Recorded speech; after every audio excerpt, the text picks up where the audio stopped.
Thank you for all members making the earlier start, and a warm welcome to Rushcliffe Borough Council's joint meeting of the Community Scrutiny Group and the Growth and Development Scrutiny Group. I'd like to remind everyone that the meeting is being recorded and live streamed on the Council's YouTube channel. And in addition, under local authorities, executive arrangements, meetings and access to information, England Regulations 2012, other people may film, record, post on social media or blog from this meeting. The use of any such images or sound recordings is not under the Council's control. I also remind councillors, please switch your microphones off when you are not speaking. Thank you. I'd like to move on to the first item of the agenda. And the first item of the agenda is an appointment of a chair for this joint meeting. So do I have, please, a proposer to nominate a chair? Councillor Williams. I'd like to propose Councillor Matthews. Thank you, Councillor Williams. Do I have a seconder? Councillor Wade. Okay, thank you for that. So Councillor Matthews will chair the meeting, and could I also now ask if we have a proposer for a vice chair, please? I'd like to propose Councillor Plant. And do we have a seconder, please, for the vice chair for Councillor Plant? Yes, I'll second that. Thank you. So we have appointed a chair and vice chair for this joint meeting. There will be a very quick, short move round so that we have the chair and the vice chair in place. So if you could just give us 30 seconds, thank you.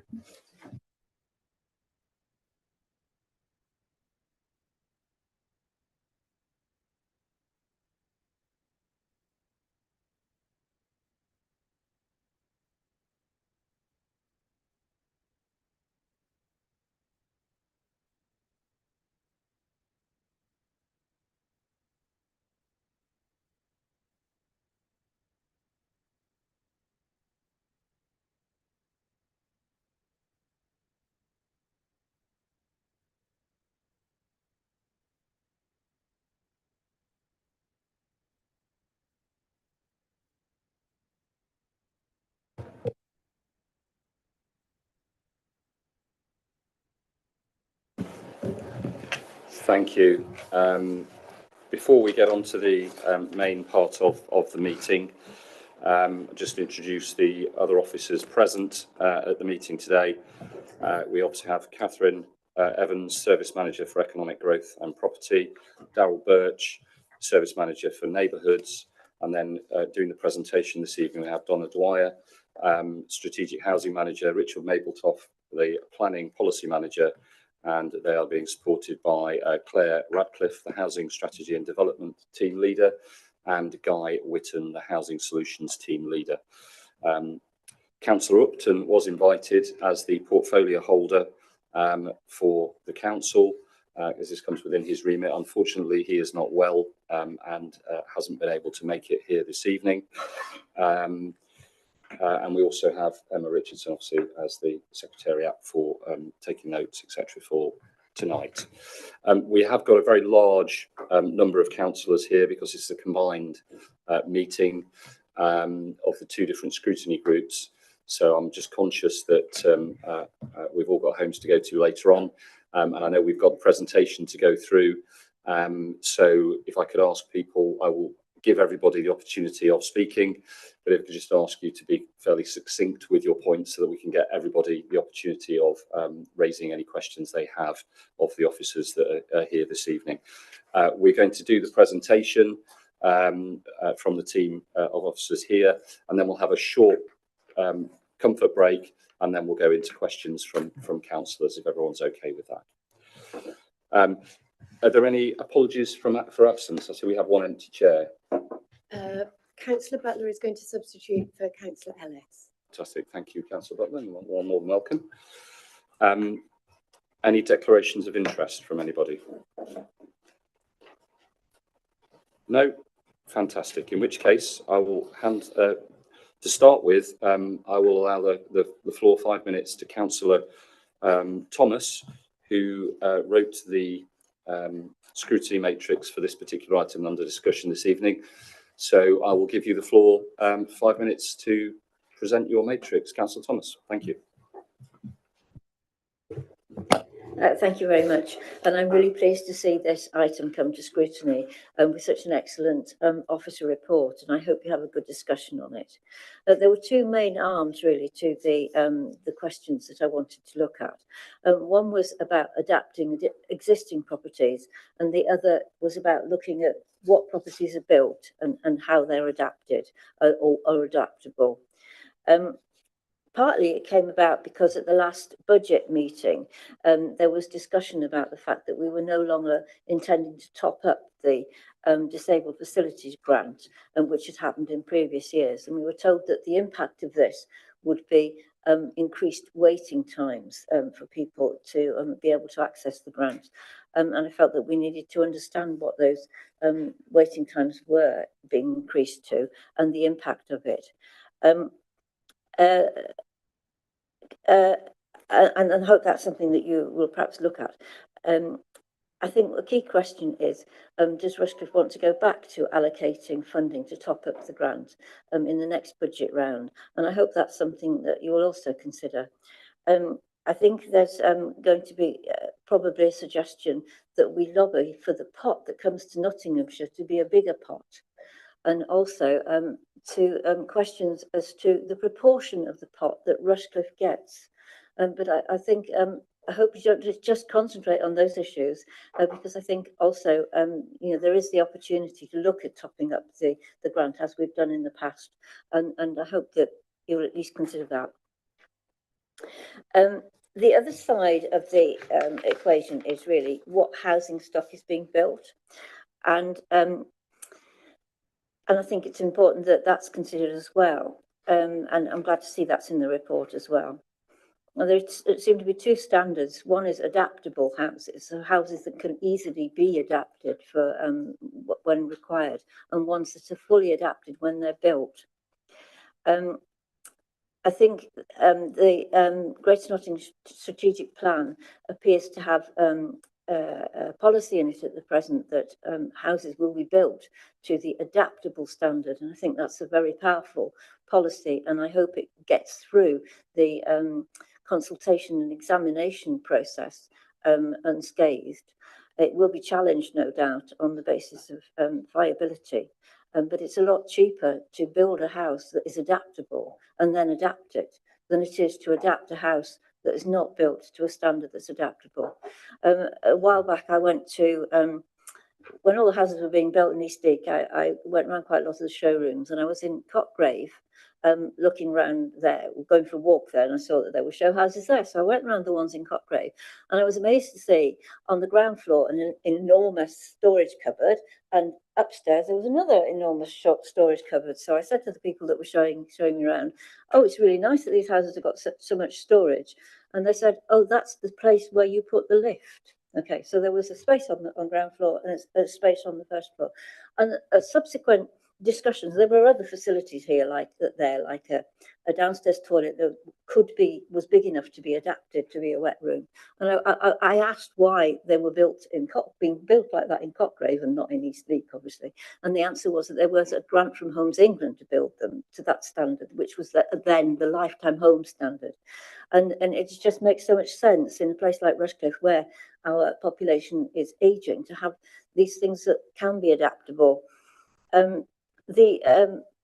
Actually houses that will be built adapted, fully accessible when they're built, and the requirement currently is only 1% of all houses, and quite rightly those are allocated into the affordable element of the housing stock.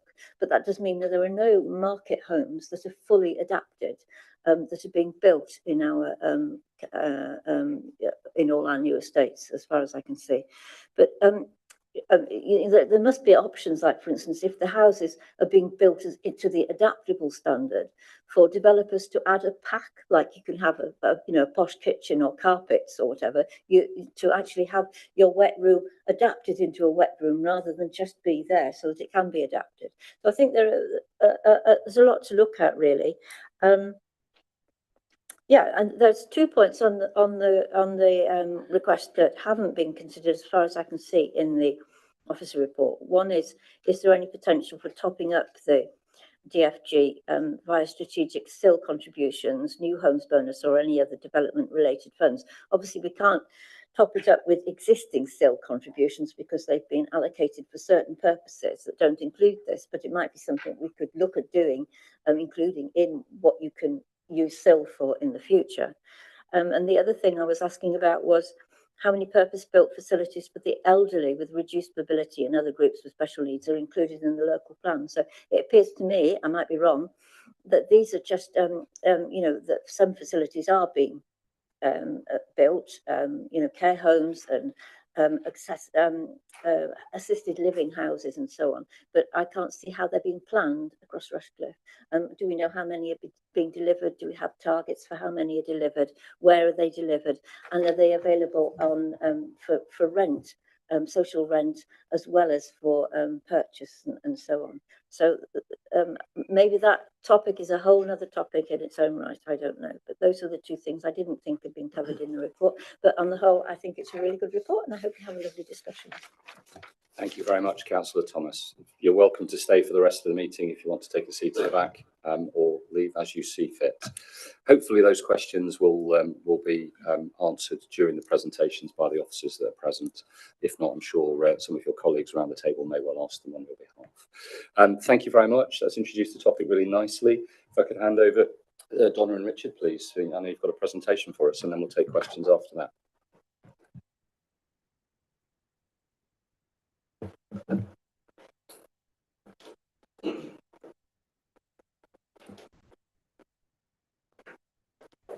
Thank you.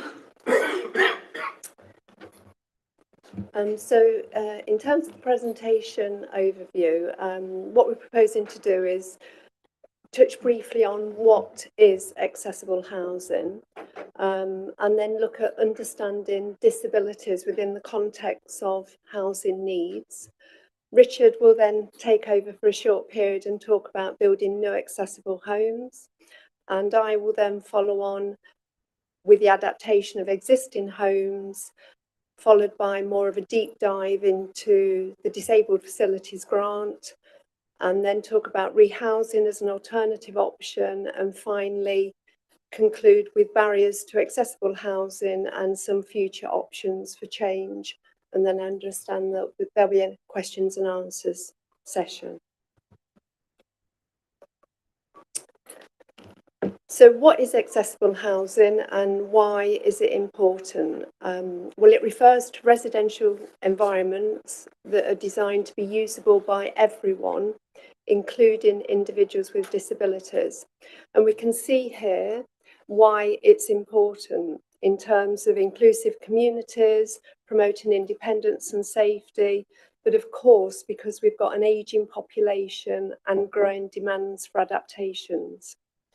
And if we get it right, then it will help reduce pressures on health and social care systems and improve health generally. So some of the key features of accessible housing: it's minor and major adaptations. It's about having sufficient manoeuvring space in the property, and that can include level access and wide doorways, accessible bathrooms and kitchen modifications. I don't think we have too many requests for lifts in multi-level buildings, but it could be any one of those or a combination. So different types of disabilities can impact a person's ability to interact with their environment, and it can create challenges related to communication, mobility, learning and daily activities. And quite often people automatically think of physical disabilities, but it is wider than that. It's sensory and cognitive disabilities that we look at as well. And just looking at some of the statistics, there's nearly 18% of people in England who do have a disability. And in Rushcliffe, we're just shy of that, of 16% of the population. And that is nearly 30% of households in Rushcliffe who do contain somebody with a disability. And it's also likely that the age profile will impact on the number of people with disabilities. And when we consider this, the incidence of a range of health conditions is an important component in understanding the potential need for care and support for a growing and older population. And we can see here that the table shows a projected increase in population across all disabilities, with dementia at nearly 50%, followed closely by mobility problems at 42%.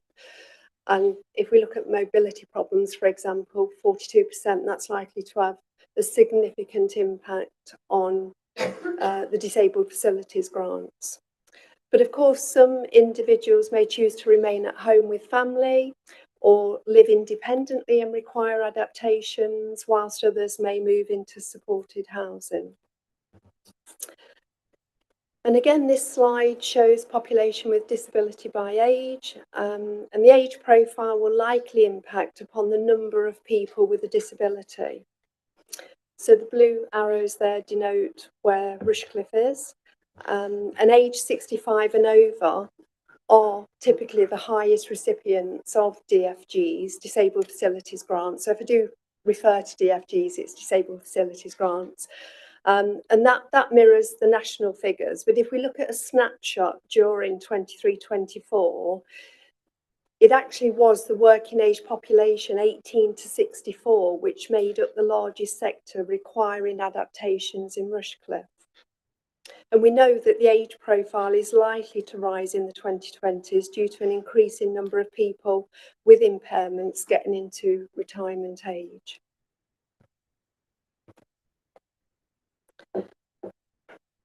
So accessible housing, it crosses the boundaries between housing, health and social care, and a system-wide approach to support disabled and older people to be independent will be vital in meeting future needs and overcoming the barriers to delivery. So some of the key strategic and policy frameworks are the National Planning Policy Framework, the NPPF, and Richard will touch on that a little bit more. And that's local authorities are required to prepare a housing needs assessment to inform their local plans. And that's underpinned by the Greater Nottinghamshire Housing Needs Assessment. And that identifies the need for specialist housing in the borough, which includes adapted or adaptable housing. And the NOT's Health and Wellbeing Strategy, that highlights the prominence of housing to achieve its ambitions and priorities, and that also includes enabling individuals to remain independent in later life. And underpinning that, there's the NOT's Joint Strategic Needs Assessment, their evidence base, and that's a local assessment of current and future health and social care needs. And Notts County Council's housing strategy, that also identifies enabling people to live independently as a strategic goal. And of course, Notts County Council plays an important part of the housing system, coordinating and commissioning activity to ensure housing is available for vulnerable people and those with care and support needs. Okay, yeah, so just following on from what Donna was saying with respect to the NPPF and that requirement to identify the needs for people with, particular accommodation needs and then plan for that. The NPPF specifically has sets out that the local plan should make use of the government's optional technical standards for accessible and adaptable housing, where this would address an identified need. Those optional standards are a part of the building regulations. So at the moment, there is a category 1, which is a non-optional standard for accessibility, relatively basic.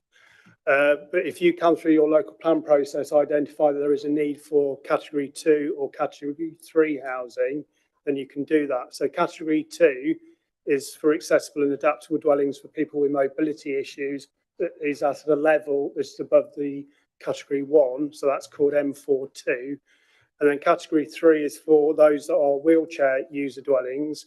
There are 2 subsets. So one is adaptable, so it's not actually accessible to wheelchair users to a great degree when it's built, but it can be adapted. So I think as Councillor Thomas referred to, that is things such as having space to put in a lift at a later date. whereas M43B, which is accessible wheelchair use housing, that is where it is already, you can go in there straight away and occupy it as a wheelchair user.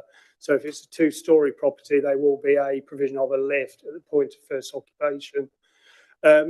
Use of those standards is subject to both, one, is there a need for those particular properties, but also on top of that is, will it be financially viable? Is it affordable for developers to provide for those particular needs?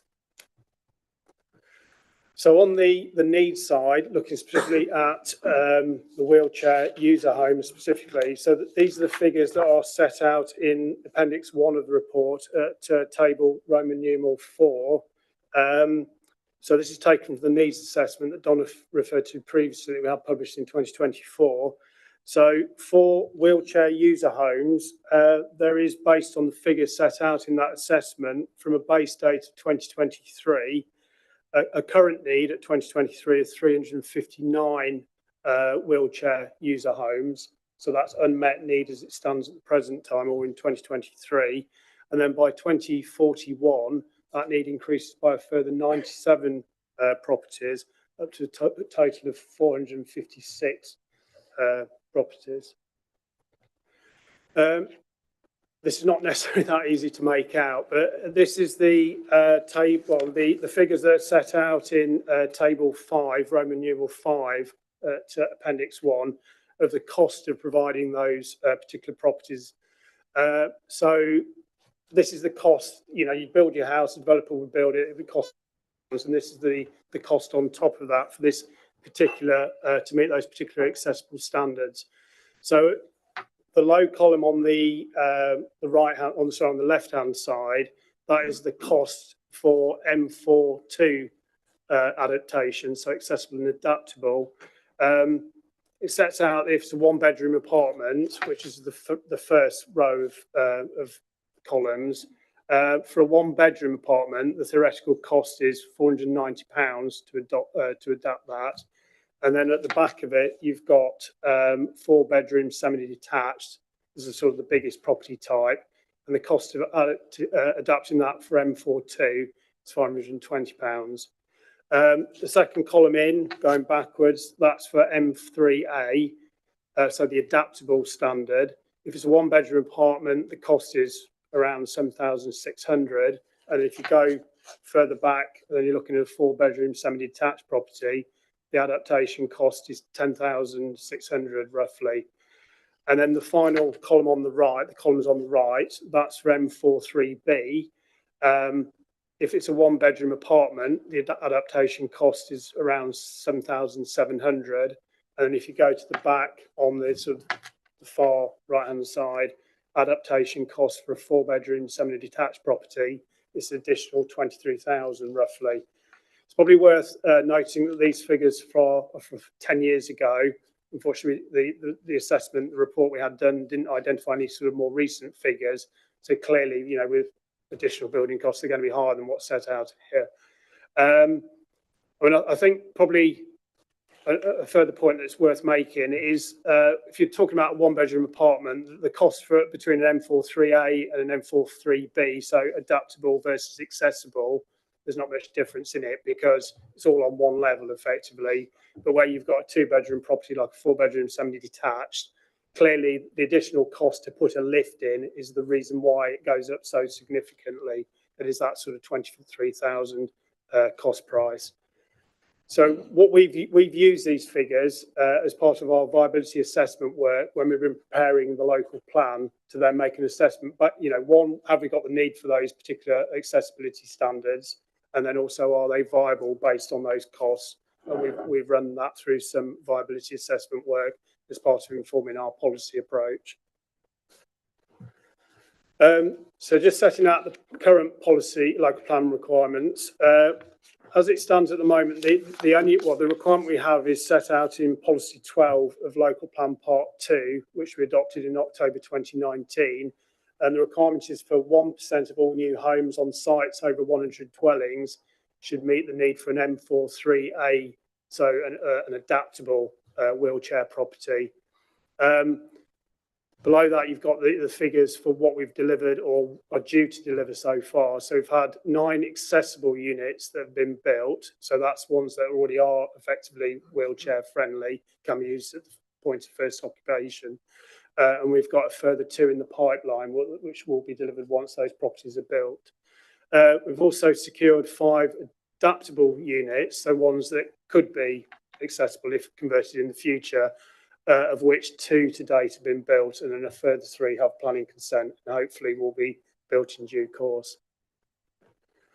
And then this slide sets out that, as Councillor Thomas has already referred to, the emerging local plan approach as set out in the draft Greater Nottingham strategic plan that obviously we brought to full council in September. So the proposal in that plan is that all new dwellings, so everything, unless there is a particular technical reason why an M42 dwelling can't be delivered, must meet that M42 standard of accessibility and adaptability. So that's the more basic level compared to the wheelchair adaptable or accessible standard. Again, as Councillor Thomas has referred to, that is subject to the rest of the local plan process. So we'll need to, hopefully, once we've published and then we get to submitting the plan for examination in front of the planning inspector, this will be one of the many things that he or she considers as part of their scrutiny of the plan, and whether what we are proposing is needed and also whether it's financially viable. If that then goes forward, gets through that examination process and then is adopted by us as a council and all the other three other councils that are part of the Greater Nottingham Strategic Plan, that would then come into force. It would not knock out that requirement for the 1% requirement for M43A on sites of 100 dwellings or more. That still be retained. And the intention is that we would look to potentially see whether there is a justification for a more enhanced approach with respect to M43 as part of the subsequent updates to the local plan.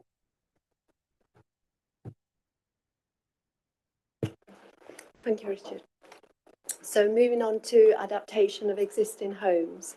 There are a range of services to help individuals with disabilities to remain in their existing accommodation, and we'll touch briefly on the integrated community equipment service and the handy person service, and then we'll take a deep dive into the disabled facilities grant. So the ICES, that's a re-enablement service to meet short-term needs of people leaving hospital. It provides equipment and minor adaptations, and that's funded via the joint health and social care budget. The handy persons scheme, HPAS as I'll refer to, that provides help and support with small practical jobs and essential adaptations to over 60s or individuals who have a disability. And there are 2 parts to that. So the handy person's job, that provides a service to people on low income, such as changing door locks, installing key safes, and that costs a nominal amount of £15. The other service is adaptations, and that's where there are trusted assessors who fit small adaptations such as grab rails, and that service is free of charge. So the HPAS service, that's funded through top slicing money from the Disabled Facilities Grant, and I am going to go on to talk about the funding for the DFG's Disabled Facilities Grant. So out of all the funding for that across Nottinghamshire, the HPAS budget is 8%. But we have seen in recent years over a 22% increase in the service, which last year resulted in an overspend of £140,000. Obviously, we can't continue like that, so we're undertaking a county-wide review of HPAS to try and develop a more sustainable model for future years. And HPAS is important because it does alleviate pressures on the mandatory disabled facilities grants. And during 23-24 in Rushcliffe, it enabled 322 preventative adaptations. So moving on to disabled facilities grants. So DFG, it's a crucial component of the UK government strategy to support individuals with disabilities. Broadly speaking, it's a financial assistance programme to help people with disabilities to adjust their homes to meet specific needs. It is governed, the operation of DFGs is governed by the Housing Grants Construction and Regeneration Act. And there's national guidance that sets out who is eligible for assistance and how DFG should be administered. And they are passported through the county council, through the Better Care Fund, to each district through an allocation. And we will be looking at that in a little bit more detail. So DFGs are a mandatory grant.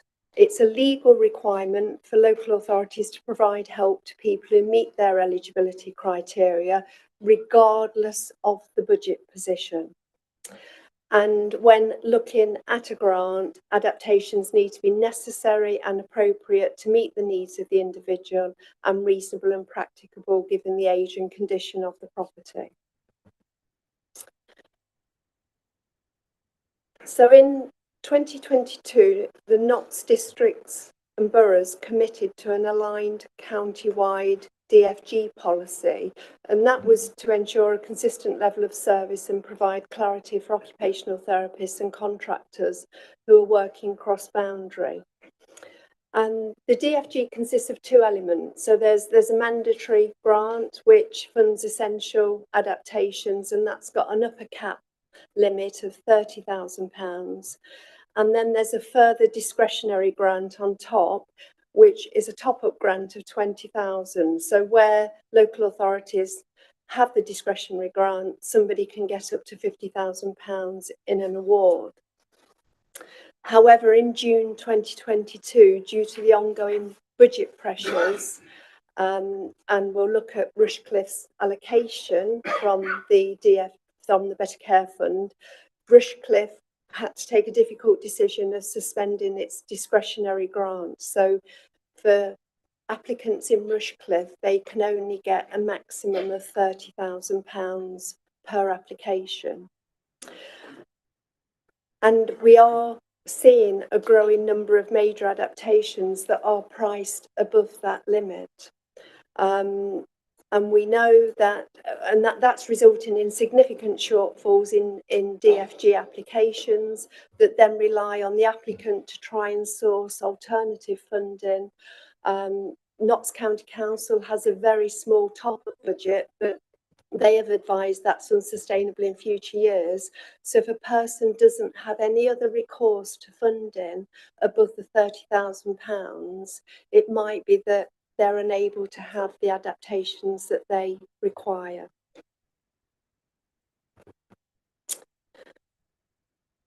So eligibility for a DFG is determined by several factors.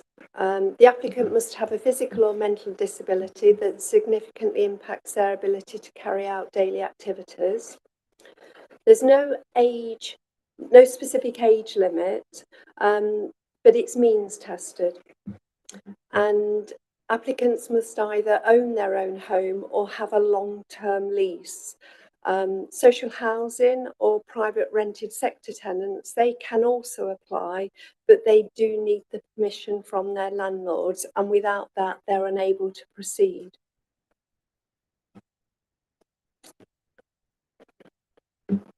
So an added complexity for the operation of the DFG process is the split in responsibilities. And the customer pathway is split across both upper and lower tier councils.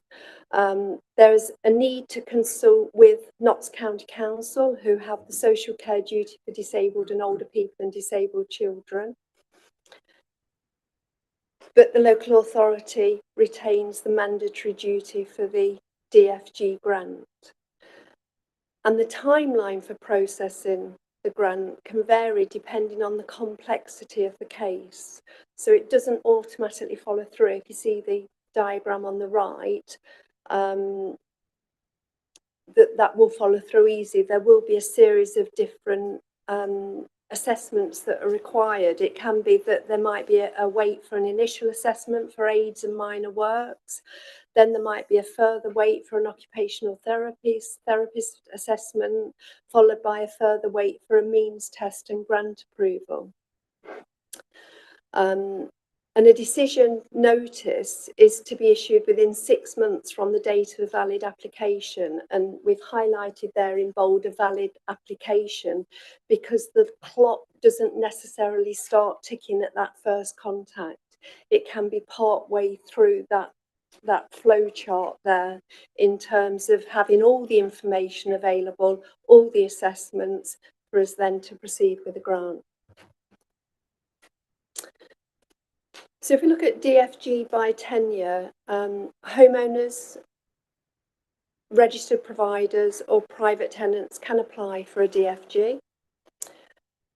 Adaptations to council-owned properties are typically funded via the Housing Revenue Account for those stockholding authorities. And demand for accessible and adapted homes significantly outstrips the supply of suitable accommodation across all tenures. And if we look at it nationally, homeowners on low incomes have been the biggest recipients of DFG funding. However, if you look at the diagram on the right, sorry, it's a little bit small, but you can see there that nearly 70% of DFG applications are made by social housing tenants. So registered providers, housing associations, and that's half, followed by owner occupiers at 31% and only 1% in the private rented sector. So registered providers, housing associations, they make a significant use of the Disabled Facilities Grant, which does lead to an improvement in their housing stock.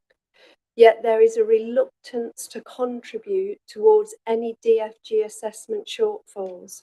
So if they've got a tenant that requires adaptations that are in excess of the £30,000 limit, registered providers will not provide any top-up funding. We've only ever had one small nominal amount on one application in exceptional circumstances. The answer is generally no.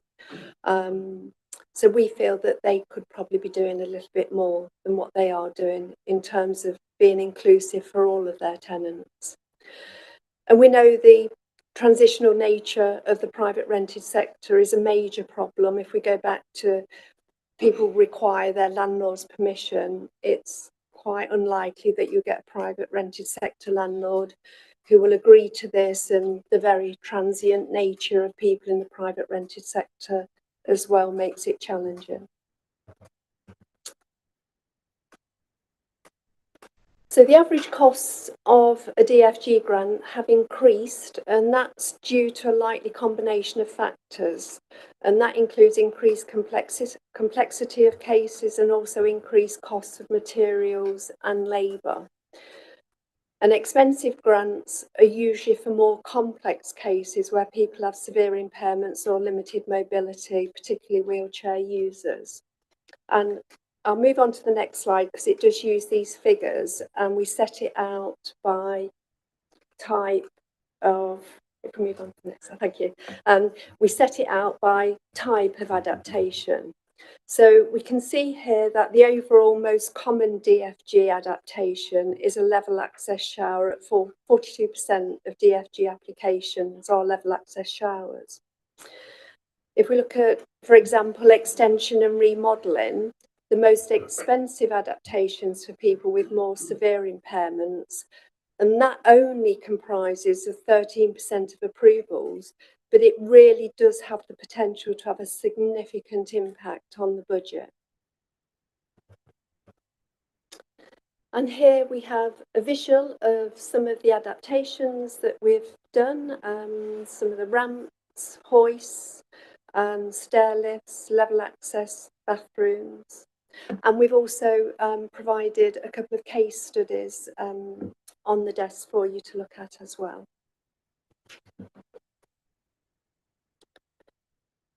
So looking at a little bit more in detail at the financial aspects of DFGs. So DFGs are a crucial financial support mechanism for people with disabilities. And the capital allocation is administered by Notts County Council as part of their public health role. So they passport the benefit, the allocation through to the authorities. And the allocation formula used to distribute the funds to local authorities, that actually plays a vital role in determining how effectively these grants are delivered. And the effective delivery of the grant is increasingly challenged by budget constraints with the outdated funding formula, and you can see it dates back to 2011, as a key causal factor of Rushcliffe's current budget pressures. And we do get the lowest allocation in the county. And also inflation and supply chain disruptions have led to rising costs for materials and skilled labour, affecting the total number of adaptations that can be funded from the existing budget. And there's also a rise in demand for DFGs, so a growing population with disabilities and a focusing on ageing in place. So here, so I'm just getting that up. This is showing the DFG funding allocation in Nottingham, and I think it's quite an important chart for showing some of the disparities here. So Rushcliffe is highlighted there, and I think it's important to explain that the 1.3 million that is next in our allocation, that actually masks the real allocation figure that we get allocated, because we ourselves as a council took the decision to inject £500,000 of our own funding to top that up to meet that demand. So if you took out the funding that we put in for the 2 years, then that allocation would have been £876,000, which is far less than what the other local authorities are getting. But if you do look at the end column, you see that we're performing very well in terms of the spend, the amount of spend of our allocation, and we are top at spending that allocation. Whereas some authorities, you could look at, get a considerable amount more than us, yet their spend is significantly less, resulting in underspends carried forward each year.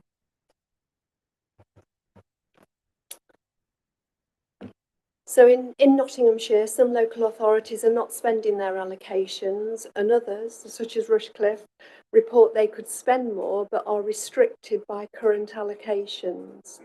And as I said, we took the decision to inject £500,000 of our own resources to meet expenditure demand for 2 years, during 22, 23, 23, 24.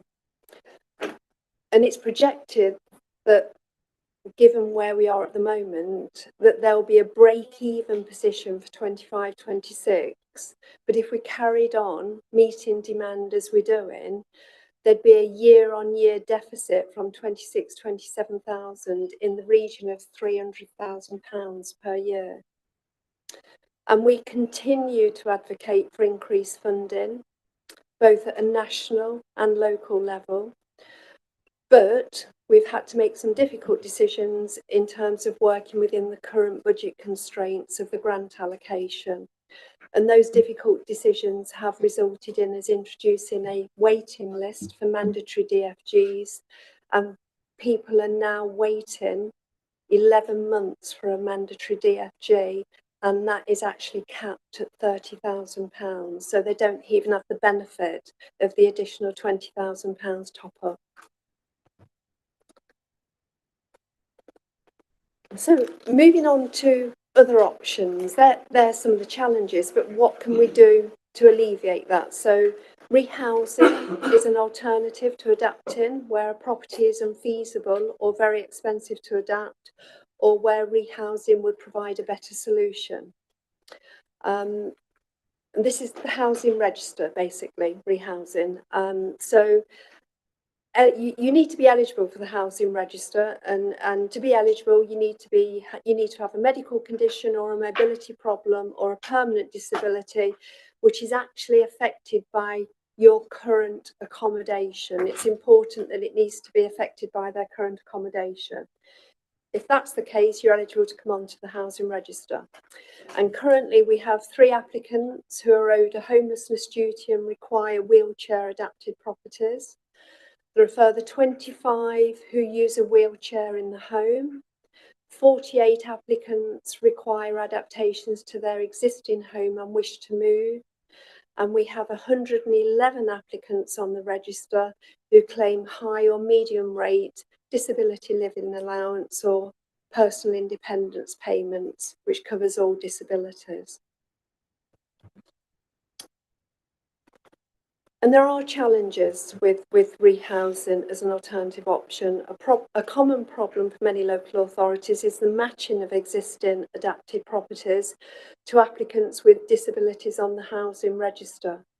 And it's very difficult when a property becomes available and that property might have specific adaptations in, to match it to an individual who actually wants a property in that location and it meets their family size. So it's already very challenging before we start. Added to that is the short notice period times we have to work to. So a registered provider will typically get 4 weeks notice, and then they only have to advertise it on a choice-based letting system for a further 2 weeks. So during that period, you're having to try and identify people for that property. And then if we can't during that period, that actually falls out. We don't get the nomination, and the registered provider can look elsewhere to fill that nomination. We also have to factor in occupational therapist assessments during that time period as well to determine whether that property will be suitable. So there are some options, and currently we're working with the County Council, and the County Council are looking to commission consultants to undertake a mapping exercise of existing adapted stock with a view to creating an accessible housing register. And that's so we know what's available, where it's available, and who requires it. And we can get better at raising awareness of that cross-boundary. But we're also doing a lot in terms of collaboration with the occupational therapists in terms of joint working and trying to enhance that matching process when we know a property is going to become available. So better use of existing stock could create significant savings to the DFG budget, given the challenges we've got, and it could also reduce waiting times for customers. But various barriers exist that can impede access to accessible housing. And we know in terms of accessibility standards, and Richard talked about this, only a small proportion of new build properties adds to the accessible housing stock. So most disabled people are in existing stock and rely on voluntary arrangements with developers to deliver accessible homes. We're also very good at collecting and monitoring data for outputs, grants, and amount spent, but we're not so good at measuring outcomes and impacts. And that's about the number of people helped to remain independent and the impact on health and well-being. And the reason that's important is because there are other pots of funding out there, and we probably need to be tapping into those if we are actually helping to alleviate pressures in critical services elsewhere, and there's insufficient funding for DFGs. And we know that there are tenure inequalities. We talked about registered providers taking a huge proportion of the current funding allocation for DFGs, up to 70%, but don't contribute in any way, even though it improves their stock. So greater pressure needs to be put on registered providers, to a certain extent private renter sector landlords, to support adaptations and support them financially as well. We know Eligibility, we know the upper grant limit, the cap of 30,000 is a challenge. We know that because if we look at a ground floor extension, that will cost in the region of 60 to 80,000 pounds. We don't have the luxury in Rushcliffe of having the top-up benefit of the extra 20,000 pounds. And even with that, there would probably be a further 20,000 pound shortfall. Where do people find 20,000 pounds, if not more, to actually undertake those adaptations that they require? And we talked about the customer journey, the service pathways. Housing authorities have a mandatory duty for DFGs, whilst social care retain the duty for disabled and older people and children with disabilities. So there's no service with overall responsibility or a single point of contact throughout the customer pathway. And we highlighted the importance of the resource allocation and historical funding formula. It does not accurately reflect local needs, and that has resulted in a postcode lottery with some individuals in the county, in some areas, having greater access to funds for home modifications, support and services than those that would have in Rushcliffe.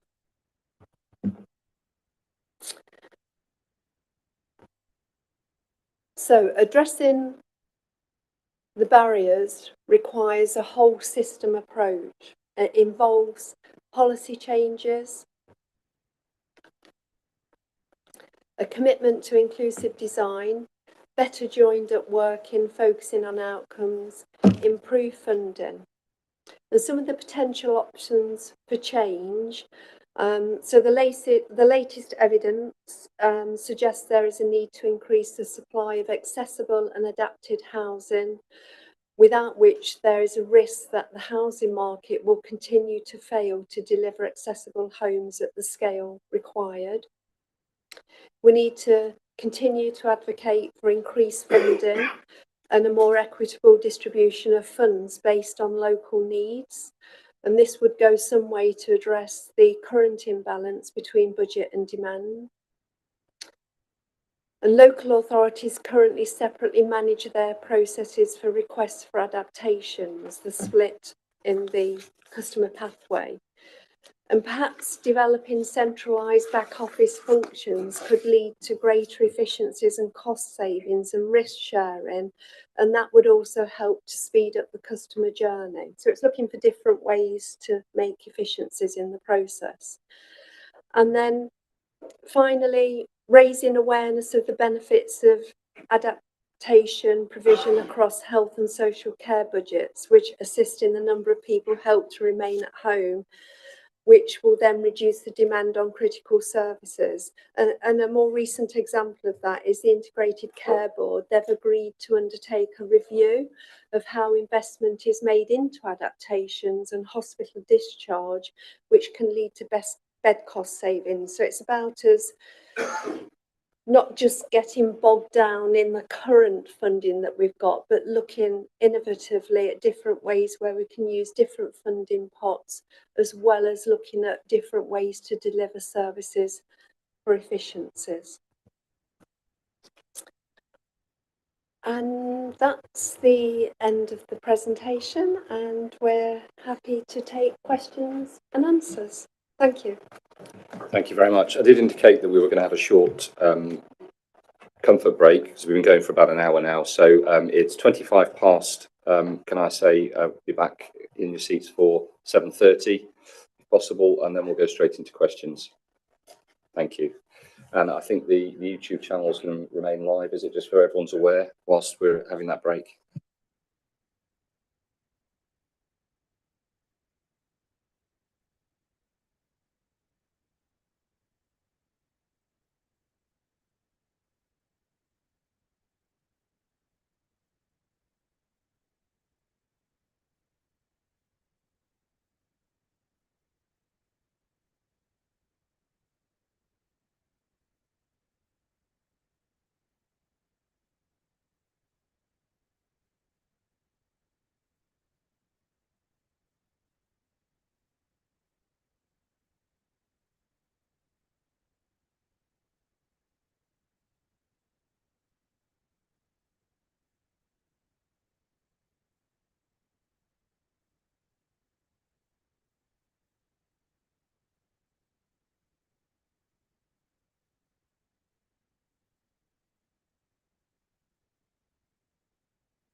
Is I'm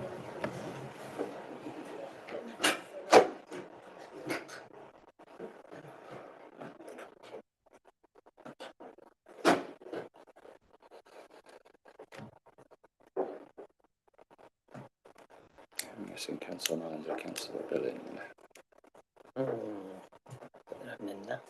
He was in a minute ago.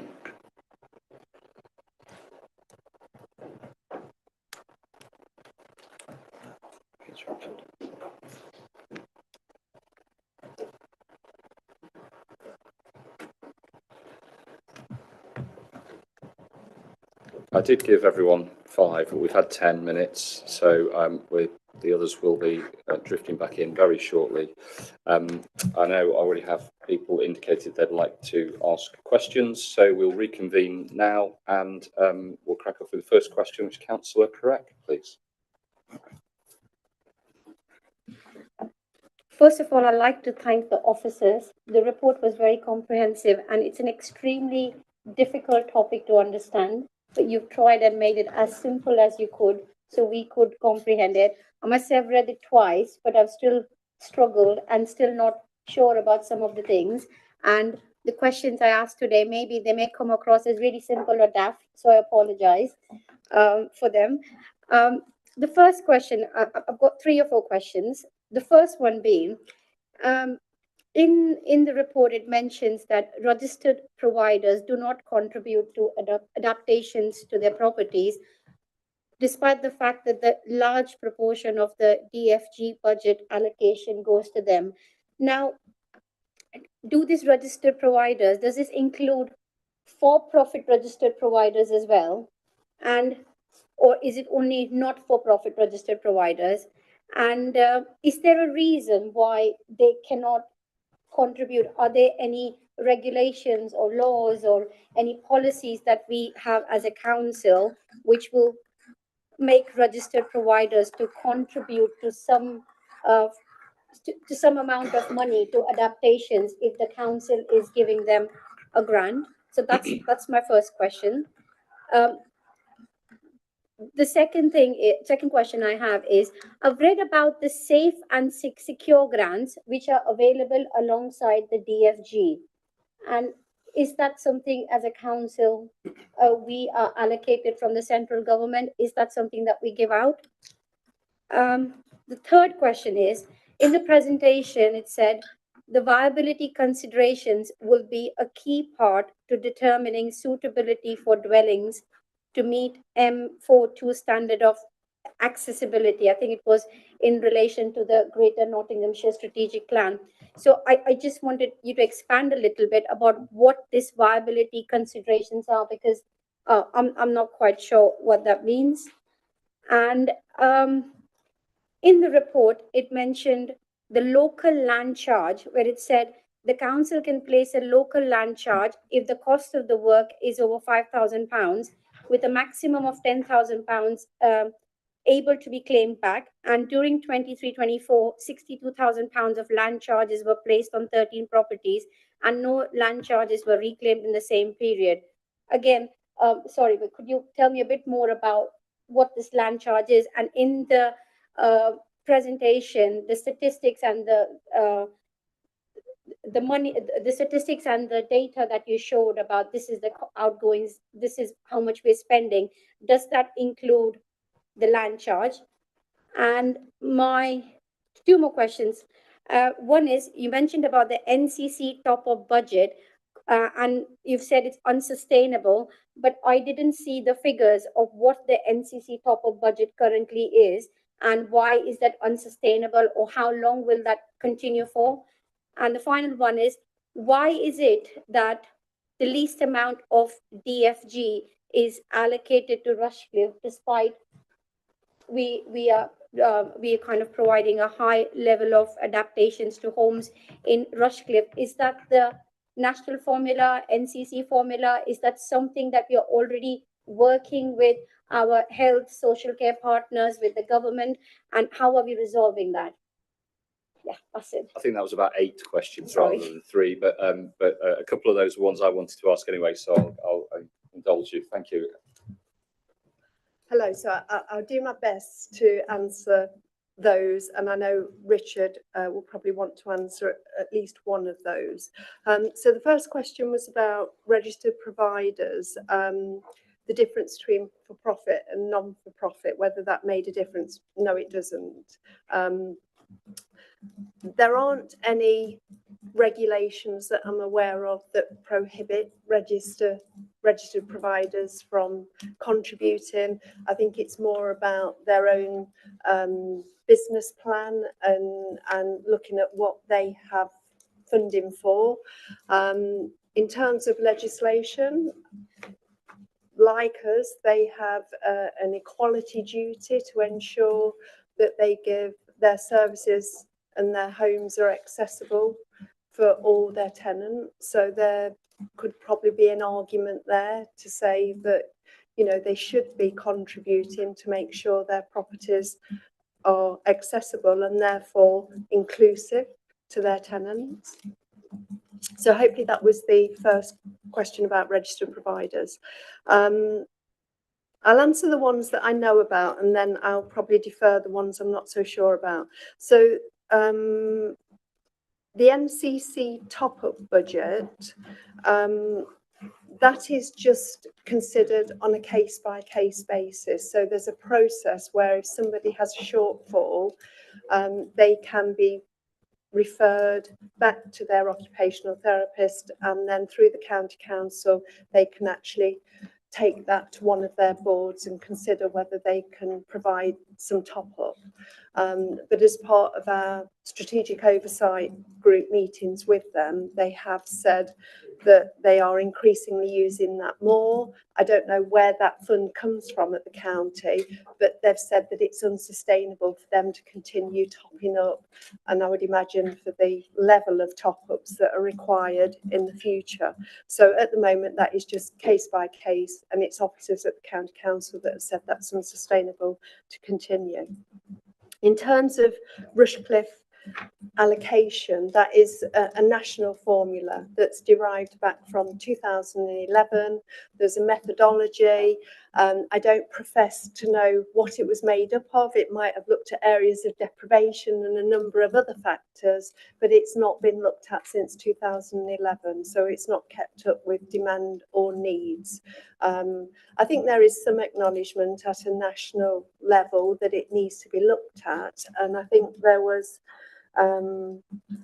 some talk of a review of that, but I don't know with the change in political parties what's happening there now. So I don't think we can rely or hold out that the formula is going to be changed anytime soon, and that's why it's really important that we do look at other options. But it would help enormously if it was looked at. So in terms of the county council and their role they maintain is simply passporting that allocation through. So that has to go to the authority that's got that percentage, and they are unable to redistribute any funds without the collective agreement of the whole of the authorities.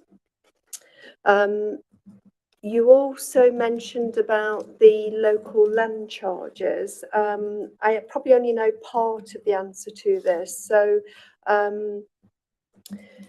the money that we injected, so the local land charges, I don't profess to know internally how that is allocated in terms of the medium-term financial plan, but we used £500,000 of historical capital receipts from the stock transfer to inject to meet demand, but we don't have the luxury of any more of those capital receipts to continue to do that, and that's why we might not have used the £62,000 directly, but we have put a lot more in terms of that £500,000 that we didn't have to put in to try and meet local demand, and that's why we've got to cut our cloth accordingly now in terms of introducing a waiting list. You mentioned about safe and secure grants, and I'm not aware of safe and secure grants. I don't know whether anybody else is. I'm sorry, I don't know about safe and secure grants. So I'm not able to answer that question. And then I believe that the last one was about viability for Richard. Yeah, could I just add about the local land charges? Again, I'm not an expert, but my understanding is local land charge is there is effectively there might be a cost on that property. So if we've made a grant against that property and we're not required the owner to pass it back, it's basically the charge is fixed to the house. So if they sell the property or somebody buys the property, whoever takes it on will be liable to that cost. So it's a way of recuperating the cost potentially. Does that make sense? With respect to viability, when we're coming up with local plan policy, there is a requirement through national policy requirements that any policy requirements that we apply to the local plan that have a financial cost on development, we have to make a broad assessment of what that total cost is.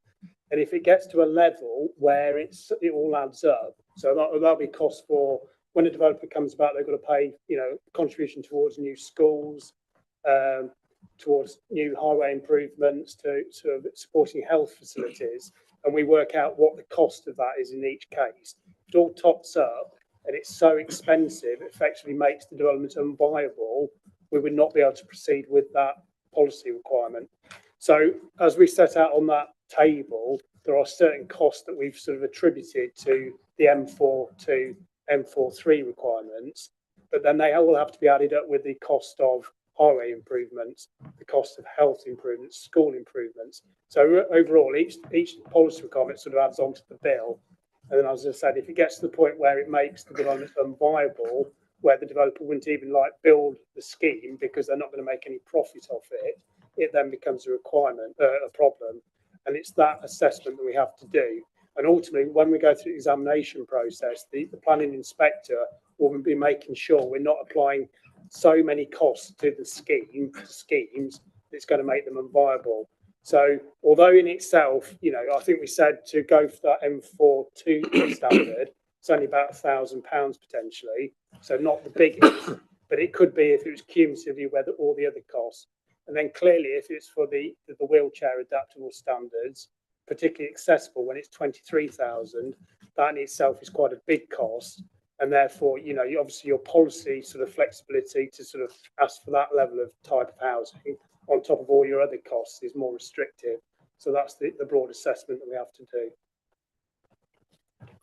Is the viability a consideration for each development, or is it overarching? It apply the same policy for all of them? Yeah, that's a good point. I mean, we've actually come up with a typical scenario. There might be 4 or 5 typical scenarios, but it's not for every individual development that might ever come forward. We just have to make certain assumptions as to what a typical development would cost, with these different requirements. So on a big site, we might say, well, we know on average how much it's going to cost for new school contributions. And if we're applying, we set out here, we're asking for a 1% at the wheelchair adaptable standard on schemes of above 100. So if it was a smaller site, we wouldn't even apply that requirement as a sort of theoretical basis. But if it was on one of our bigger allocations, we say, well, that's going to deliver more than 100 houses. It will be, if it was 1,000 houses, we know that we would get 9 properties. So 1% over, every over the 100 threshold. So if it was for the wheelchair accessible at that level, we would then apply 9 times 23,000 potentially in very simplistic terms. But it's just a typical scheme effectively. Okay, I'm just going to limit that there, okay. Councillor, just because we've got quite a lot of councillors wanting to ask questions, multiple questions, make it more difficult for everyone to follow the answers. So if we just try and get councillors to keep to 1 or 2 points, please, so that everyone can ask a question, and then we'll come back if we've still got people waiting. First of all, I've got Councillor Chewings, and then I'll move around the room.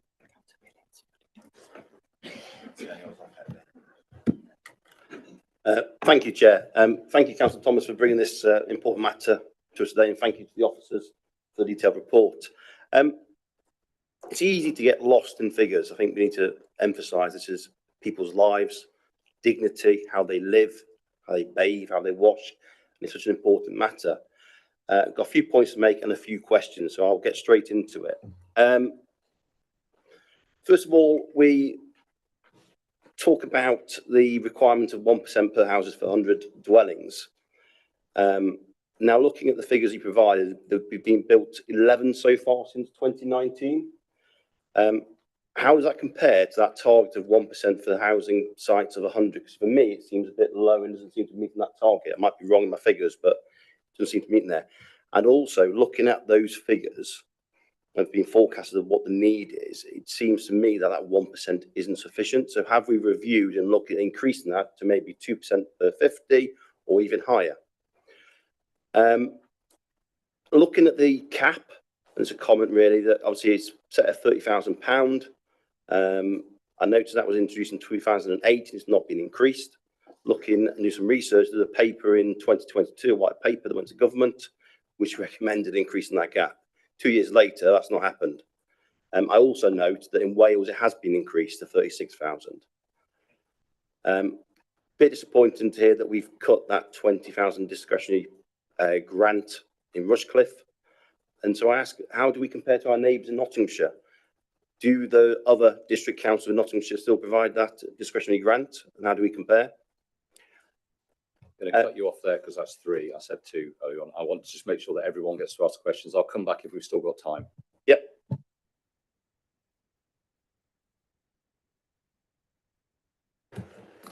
Yeah. I mean, I suppose ultimately, no, it's not meeting. I mean, the figures we've set out for need, they're not targets because they only become a target if you set those through a policy process. So they're a need figure that's been based on the assessment work that's been undertaken. The issue is that ultimately this is only, the 1% is only going to be delivered on bigger sites, so sites above 100, and it only applied from 2019. Most of the sites that we have that are above 100 had already been granted planning consent prior to that 2019, October 2019. So those sites, there is, that requirement does not apply. In terms of reviewing that standard, yes, absolutely, we can look to review that. And as I set out in the presentation and set out in the report, that will be something that we will do as we review the local plan in due course. But obviously that has to be part of the local plan review process. As you probably well know, that does take time. So it's not something we can respond to immediately, but it will clearly need to be something because there is an obligation for us to look at that as part of the local plan review process. Thank you. I've now got Councillor Williams. No, not answer the £20,000 discretionary grant. I didn't ask about that. Sorry. I asked a question around about the £20,000 discretionary grant that Rushcliffe's cut in 2022. I asked how we compare to our neighbours in Nottinghamshire. I think that's quite important. Quite correct. I apologise. I'm just going to confer with my colleague. I do believe that most of them still have the discretionary grant. Is that correct, Claire? I think so, yeah. Yeah.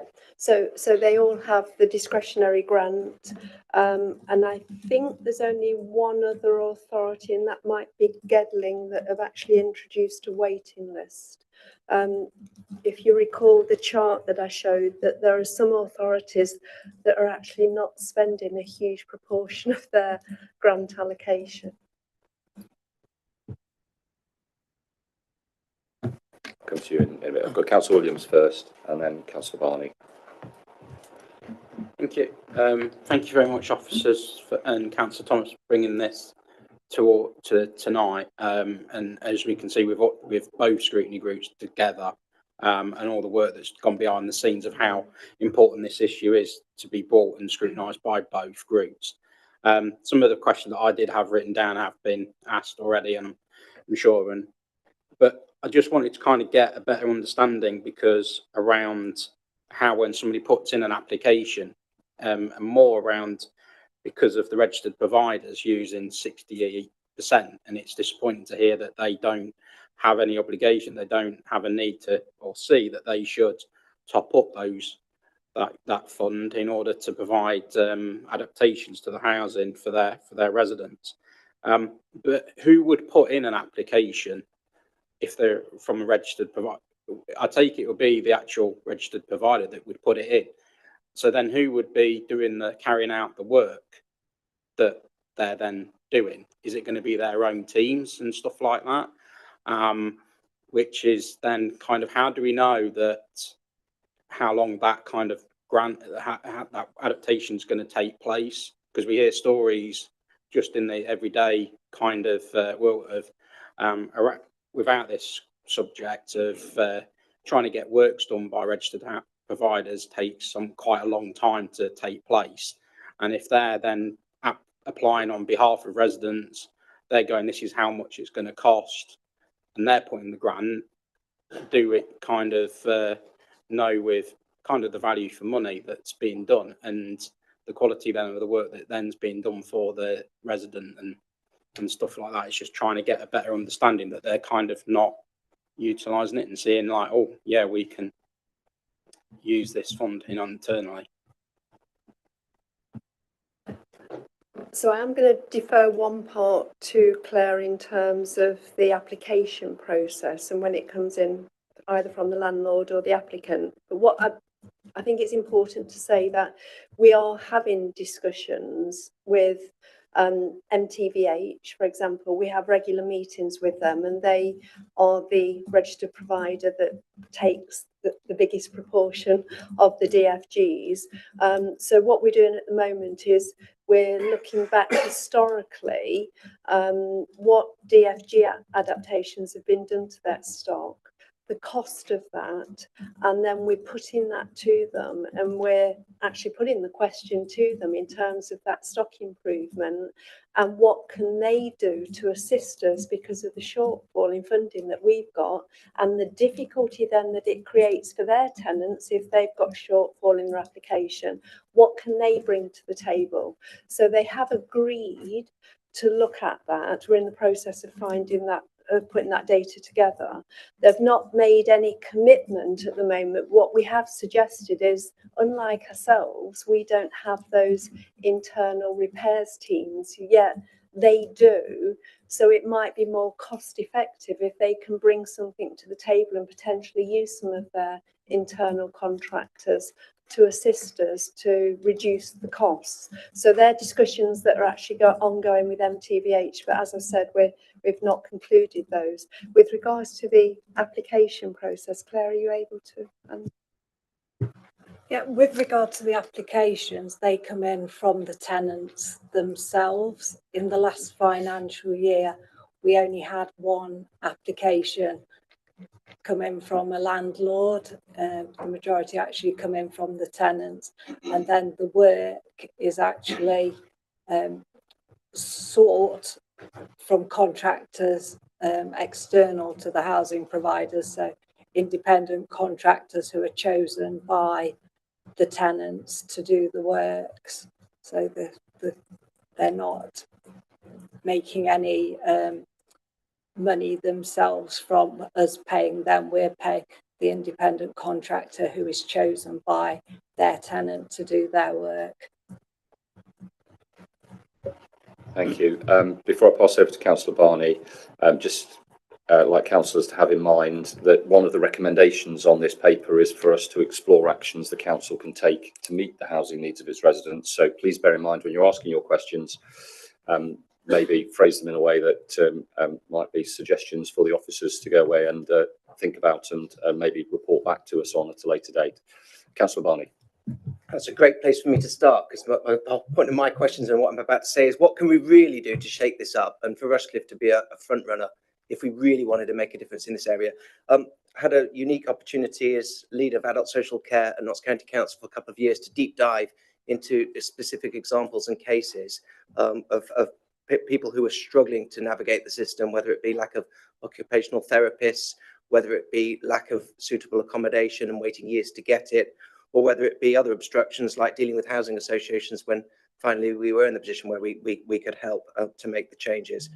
But Also aware, just think it's worth highlighting as well, it's so much myriad of complexity here. You can kind of lose the will with it all. It's a bit like swimming through a treacle.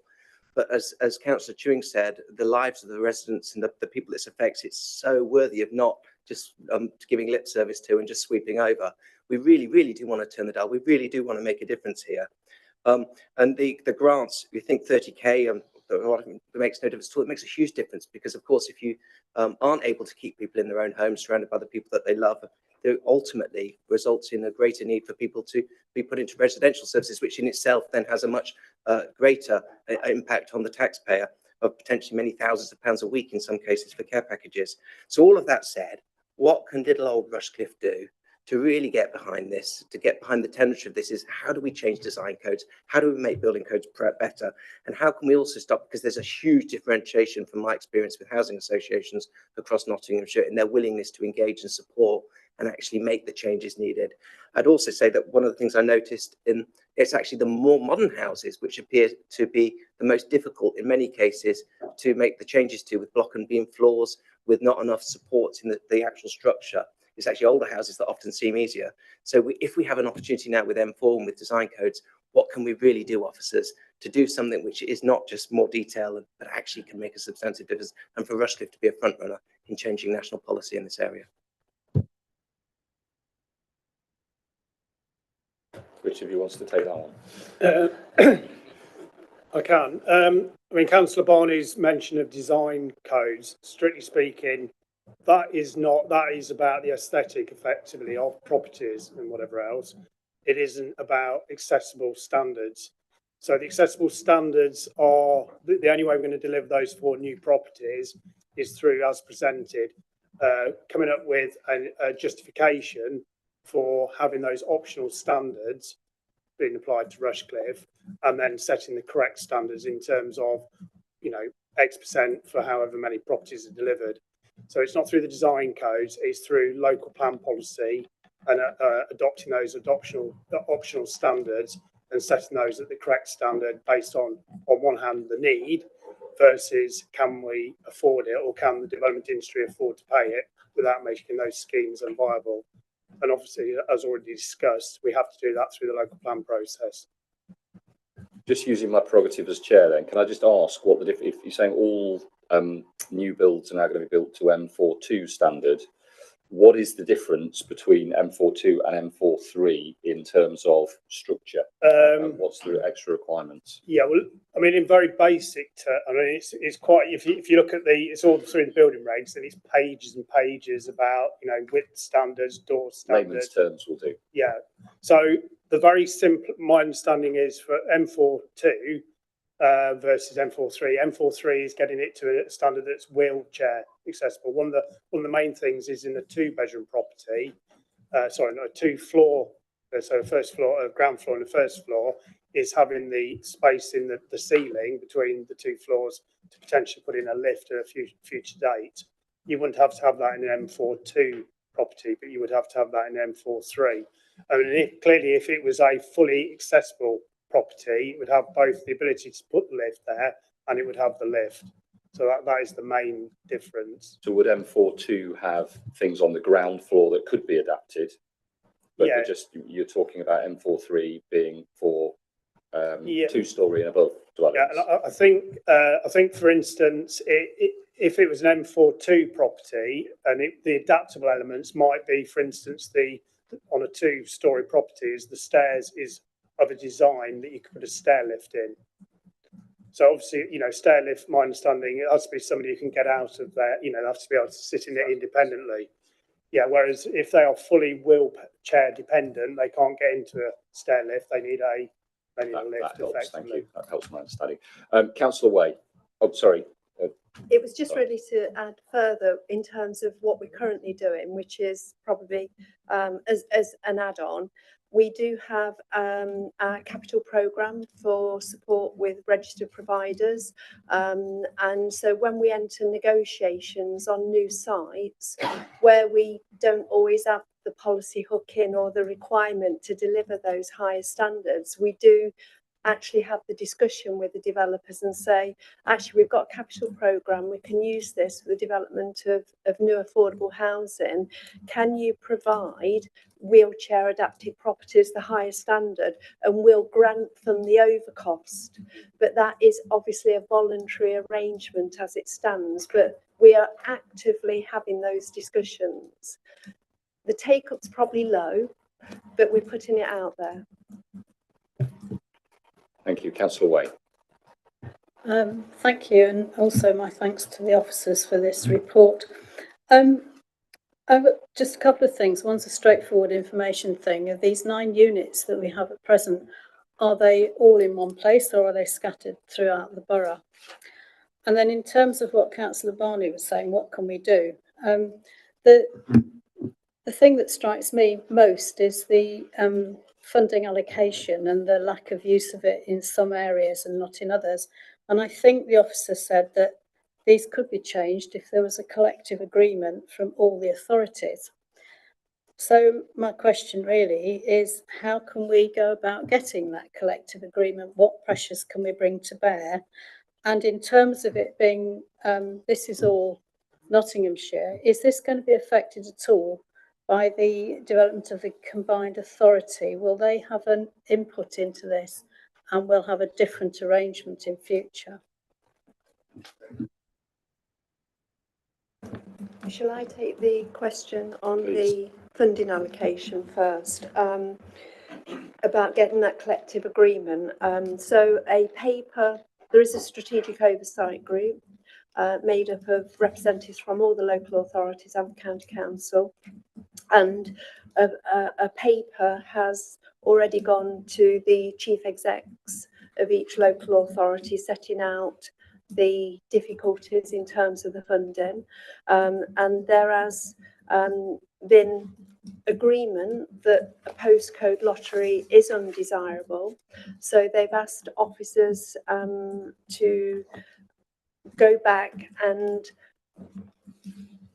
undertake a review of areas and compile that in a report for them to further consider, to discuss how we can overcome that.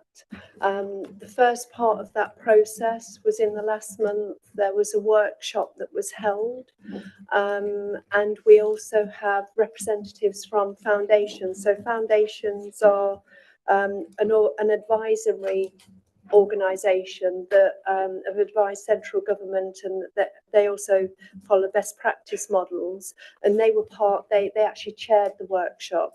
So it was very much about, yes, we continue to lobby nationally, but what can we do in terms of best practice and efficiencies to look at how best we can use the funding that we've got, or probably redistribute the funding through looking at efficiencies through, we talked about an example of centralised back office functions. So those discussions are happening, and a further report is going to go back to the chief executives in December to consider some of those options. So there are live discussions happening at the moment. Can I just confirm then, is that number 3 of your future options? Because that says review of the customer pathways and exploration of joined up systems to create efficiencies and risk sharing. Yes. So that is that item there effectively is what you're saying, is that is the well, that will be one of the a strand of that. Yeah, one of the solutions that we actually put through, but it might be a combination of factors that is actually looked at and agreed at the end of the day. The 9 units question, I'll pass to Richard. Yeah. Yeah, if I could just address the totality of what has been secured or delivered or is due to be delivered. My understanding, it's on sites in Ruddington, Rushcliffe-on-Trent, Cockgrave, and also East League. So is that a variety of locations, but clearly not in every settlement across Rushcliffe as it stands? Thank you. Could I just make one further point? Probably, it's future provision potentially. The policy as it stands for that 1% would apply to the development that's due to be delivered on the Gamston site. Clearly, that is a site of potentially up to around 4,000 homes. So if they're all 1% provision, unless it could be justified by the developer why that wouldn't be appropriate, you are potentially talking about a future provision based on existing standards of 40 accessible or adaptable properties, clearly over quite a number of years, not necessarily straight away in that build out. Catherine, you wanted to answer the combined authority? Yeah, just that this isn't a live work stream of the combined authority at the moment. They have got various things around housing. One of them is the homelessness task force, but this is not something that they're currently looking at. But whether or not it is in the future, we don't know, but not at the moment. Thank you. Got Councillor Mallender, then Councillor Billings. Thank you. Yes, I mean clearly there's a lot of work that needs to be done and a lot needs to be looked into with this. And obviously the best we can do for our residents, the higher the standards we can deliver now, the less expensive it is long term. It seems to me to make these provisions. I actually had that process you were just picking up, this of the back and forth between the county and the boroughs and districts, to that sort of cascade diagram of the process, and it struck me. I know some people who need adaptations and some people who've had adaptations as well. And to the general public out there, the difference between the counties and the boroughs and the districts is just not something they're aware of, and they find it mightily confusing. One or two councillors have found it mightily confusing over the years as well. But to the average person out there trying to interact with these processes, even to be aware that there are grants there, let alone how to get them and how to access them for all these adaptations, I just think that our sort of view into this as councillors and as officers, to us it might be really obvious, but to the residents out there it really isn't. There is, and this is what I have a concern about. Okay, the uptake in Rushcliffe is great. The uptake in other parts of the county, are people just not able to engage with it? Are they just, do they not have the correct websites? Do they not have the access to websites? How do they find these things out about these grants and adaptations and renewals in the first place? Because if you're an elderly person in your 80s or 90s sitting there and somebody says, oh, it's on the website, it might as well be on the moon. And I have a real concern that the bar we set for access to this kind of thing is just too high, too complicated. And I really do think we need to simplify that interaction between the counties, boroughs and districts, and make it as easy as possible, and really look at the processes and look at how people engage with that process now and how we can improve that, because I really do think it needs improving. Thank you. I'm not sure that the officers can necessarily answer that one. I think it's a fair point. I know when I took over the service, it took me quite a while to get my head around the actual customer pathway as well. And that's why I think as work currently with how it is, the difficulty is the legislation. We have the mandatory duty for the DFG, and social care have the social care duty for disabled people and children. So as that stands, we have to work together. There is that split in terms of the OTs, occupational therapists, undertaking the assessments, and then us doing all the grant work. There are examples of other counties, Leicestershire, for example, that have the light bulb model, where they have come together and have a sort of one-stop shop. That might be a step too far at the moment for Nottinghamshire. So it is how we can. I don't know what the answer is in other authorities, why there's not such an uptake on there, whether it does need to be better awareness raising. In terms of the customer, I believe that, Claire, is there a one-stop with the county? There is a front end, a one-stop shop with it. But the process by its very nature is complex. And I think, if I'm being honest, we could probably at the moment only tweak around the edges.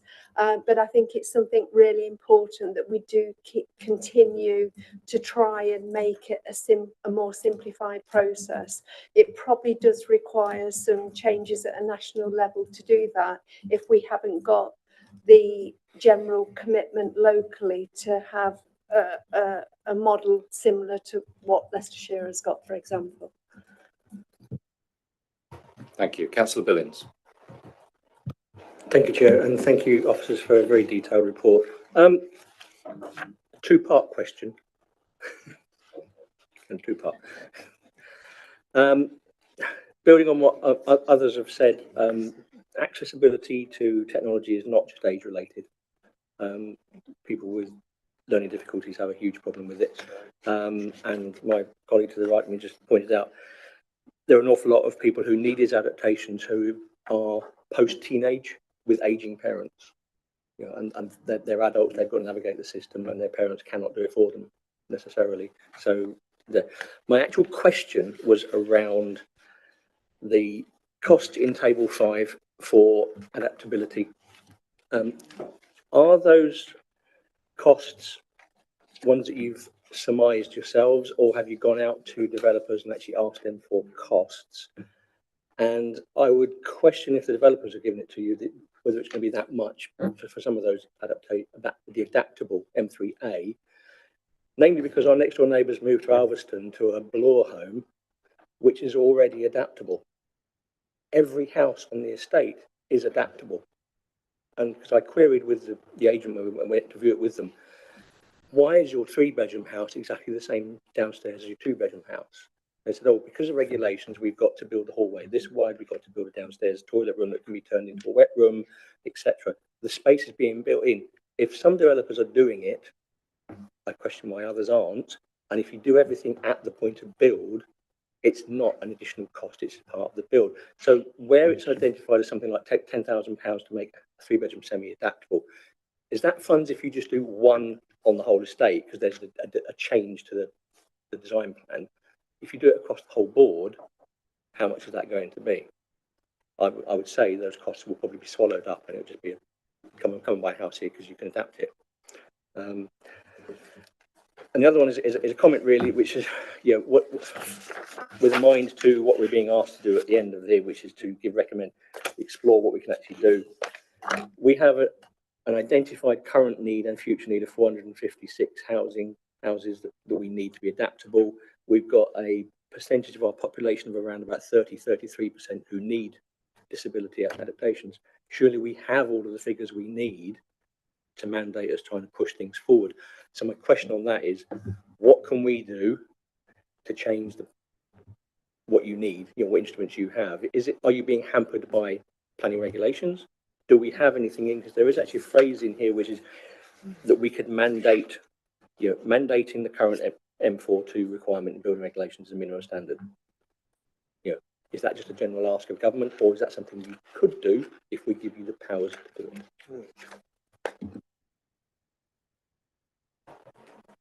I think that might fall into changes to the percentage of adaptable housing that we actually ask our developers to provide, is it not? Essentially, is what your question, yeah. Yeah, I think the figures are there for us to push more than 1%. We should be asking, if we're an identified need for 30%, we should be asking for 30% and negotiating back from there. You know, we may get 10%. It's still not enough, but we might get it. So what's preventing us from increasing that percentage that we ask developers to have as adaptable houses on developments, and why have we set it the bar at 100 houses of 100 developments and above rather than lower? Okay, there's a number of points there. I think you say, Councillor Billing, you're asking about the table 5. Yeah, that's not figures that we directly have come up with. That's secondary detail that is used as a sort of standard, you know, elsewhere when viability assessing accessible and adaptable properties. So when we've done the viability work for the local plan more recently, those costs have been part of that viability assessment. But that's not to say in each and every case they are the costs. Clearly, there will be some instances where it might cost a particular developer less, might be instances where it would cost them more, but they are sort of the standard, basically. In terms of why we couldn't go with a higher percentage, Well, at the moment we couldn't, because I said that would have to come through the local plan process, but we could certainly, so what we've got at the moment is what we've already established through previous local plan work, and we can look to assess and revise it as part of future local planning work if there were the evidence to do that. Why can't just pitch a higher figure? We might be able to go to a higher figure, but there will be, ultimately, we've got to demonstrate that is viable, because the higher the percentage goes, the more the cost will be to the developer potentially. Just with respect to your point about properties you've seen, if I understood this correctly, where there seem to be of a particular standard already, it may well be that they are meeting. There is effectively, I mean, we've got M42 here, but there is an M41, which is a mandatory requirement for all properties through the building regulations, and there are certain levels of accessibility with respect to standards for downstairs toilet, the space for that, etc. But these optional standards are over and above that, and these come through the building regulations, which are a national standard, and the government do clearly, as they revise the standards periodically, they have gone up over time and could still do so furthermore. I mean, I think, and I don't know if this is strictly correct, but I think as part of recent consultations when they've been looking at the building regs, there is a sort of, could we make the M42 standard just a standard nationally? And it wouldn't be something we would then have to apply and justify at a local level. It just would be the requirement. So conceivably, they could push those standards up. And I might suggest on that basis that an action, and obviously this is my opinion, would be to say, do we as a council need to suggest to government that they look to do something on a collective basis, and then it isn't for us as the local decision takers with respect to policy to come up with our own standards effectively. Thank you. I've got Councillor Grocott, then Councillor Solomon. If Councillor Butler wants to defer on to that point, I was going to go back to the DFG. So if you No, you carry on. You can pick up that. Thanks. Just returning to the point, I think Councillor Mallender was starting to touch on it. Really, I'm not so much. It is really about that collaboration point, and the way in which we work with county, work with the other districts to both improve accessibility of the service. But I want to drill into this underspend or lack of expenditure by other districts a little bit more. Newark and Sherwood is right to the north of us. The demographics that you shared showed that they and Bassetlaw, which are the worst two, if you want to talk about it pejoratively, they have large populations. They have higher populations and higher levels of need than us, but they're not spending their grant and they don't have a waiting period. So is that a question of people disempowered? Is that a question of more people living in poverty, more people just living in conditions where they haven't got adapted accessible housing? Or is the need being met through some other means? Have they come up with anything that means that they don't need the grant because it's happening in a different way?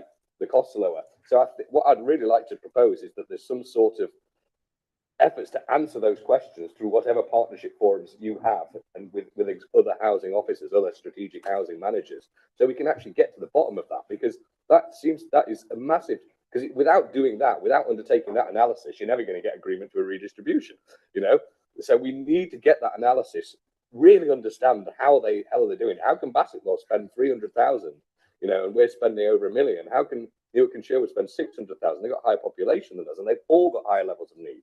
So I think if there's anything we can get further on that to bring back here and understand, and if you need support, I would suggest as well that the portfolio holder steps in to try and get that facilitatory support, so we can get some sort of working group, partnership, steering committee, whatever it is, up and running to address that.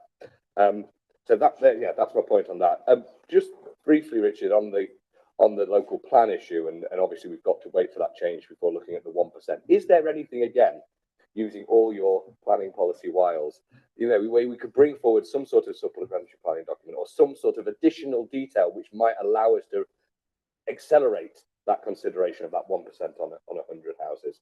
Because it would seem to me that, one is about how we address the problem here and now with the existing stock, which is the DFG. One is about how we build new houses. So is there anything at all that we can do to modify that, cut certain corners if we have to get that changed, so that the standard is for a greater proportion of new houses to be built to the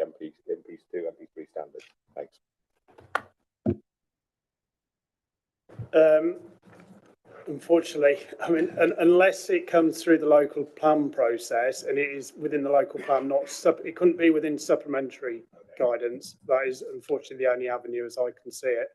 I mean, you could have guidance to encourage developers to suggest how they might provide more provision, but as a strict, this is you've got to do that, subject to any other considerations in respect to the local plan, I don't see that there is a way to shortcut that.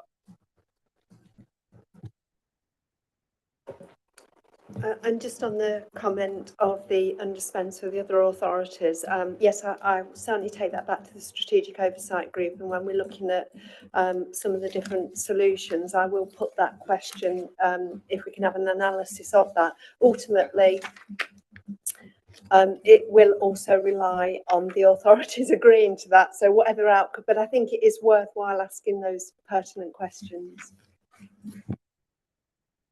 Let's have got Councillor Solomon first. She's been waiting very patiently. Yes, thank you. And while I've been waiting, a lot of my questions have come up and been answered, and I've formulated more questions as we're going through. So it is about the DFG. Do we know if any other borough tops up their fund other than Rushcliffe? Because obviously our contribution is quite significant to that, and we're the highest spend. And it is, I suspect not, because the other councils with their low spends of 13 and 22%, they just wouldn't be putting in their money to do that, but we need to confirm it.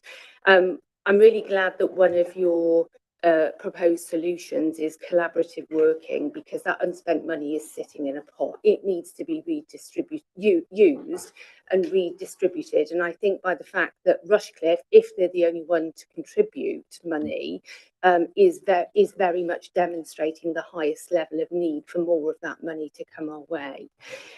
Just following up on a couple of points was about understanding why the underspend is happening in other borough councils, and just flagging up, yes, digital access might be one thing, but again, it could be a lot of other things, so looking into that. And picking up on another point, which was, say, a 30% requirement for adaptable housing to be built. That's great, but it's not going to solve it, because you can't control who occupies those 30%. You don't know that the family in there is the family that's going to need the adaptation down the road. So you just can't control who lives where if that 30% falls within the private sector. Yeah, so just a few comments that there are solutions there, but I think they need to be looked at a little bit more detail. Thank you. In relation to the top-up of funding, to my knowledge, no other authority has done that, because they've not been in the financial position that we have. So we are sort of the front runner in that respect, unfortunately. And the other authorities are fully aware of the position that we're in.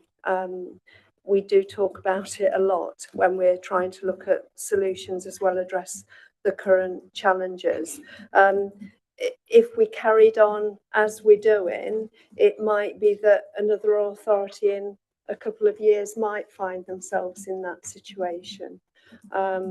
But we're not there yet. So I think, you know, Rushcliffe has been the forerunner in terms of saying, well, we'll use what we can in terms of access to the resources we've got. But as we set out in the presentation, we can't continue to do that unless the councillors wish to look at the other priorities that are being delivered by the capital programme. But how long can the other councils carry forward the underspend? Because if we're having to top up because we're overspent, and the other councils aren't spending their allocation, but then they're continuing to get the same percentage and not spending it, how long can they carry it forward before it gets redistributed or sent back to the government? It's never sent back or redistributed, and it's carried forward. And there is, I mean, the way it works, there are always commitments at the end of the year as well. So there is an element of carry forward. And so I think there was a comment when foundations did look at the county position about how funds were, they acknowledge that about funds continually being carried forward, but no Great funding ever evidence goes for our back. argument about how it should be redistributed through the county council then. And we I would have think put that argument forward already very strongly, but it does require all the authorities, the local authorities, to agree to that, and we've not had that consensus. But at least on a positive note, we've now got the chief executives of each authority saying that they don't want a postcode lottery, so they are at least acknowledging that. We've not got to the point where anything's been redistributed, or it's more about looking at other efficiencies at the moment. So there's not been a definitive no, but there's certainly not a yes. Thank you. I've got Councillor, sorry. I was just going to say, one other thing is the difference between stockholding and non-stockholding authorities, because the stockholding authorities fund their council housing through the housing revenue accounts. Therefore, they're not using the disabled facilities grant budget, and they're taking it from their housing revenue account. That's it, Laura. So, yeah. Thank you. Sorry, Councillor Plant. Yeah. Thank you very much. I mean, it is really interesting. Well, it's been a very interesting meeting, I think. But in terms of the complexities of the issue, just because, I mean, the more questions that are asked, there's more questions to be asked, if you see what I mean. We could be here all night. I'm struck by one of the statements that was actually in the report, and I'll just briefly read it out, that the DFG is a mandatory grant, which means it's a legal requirement for LAs to provide help for those who meet the eligibility criteria, whether or not the authority has sufficient budget. Now, that's a very bold statement that to some extent, I'm wondering, have we got answers for that? I will go back to the discretionary grant again, because I don't understand. I mean, again, what if Rushcliffe is the most affluent borough in the whole of the constituency, in the whole of the county.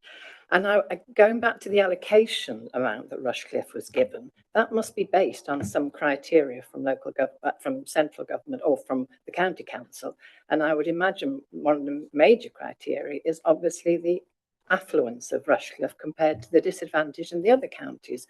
So I think that, in terms of going back and querying why that money hasn't been spent, I'm wondering, one, is that just happened this year? Has it happened in previous years? Or, how long has that gone back? And have we got the full facts in terms of why the other authorities are not spending their money? And I think we have to, sort of be quite clear on that, rather than saying you aren't spending it, we'll have it. But anyway, that's another issue.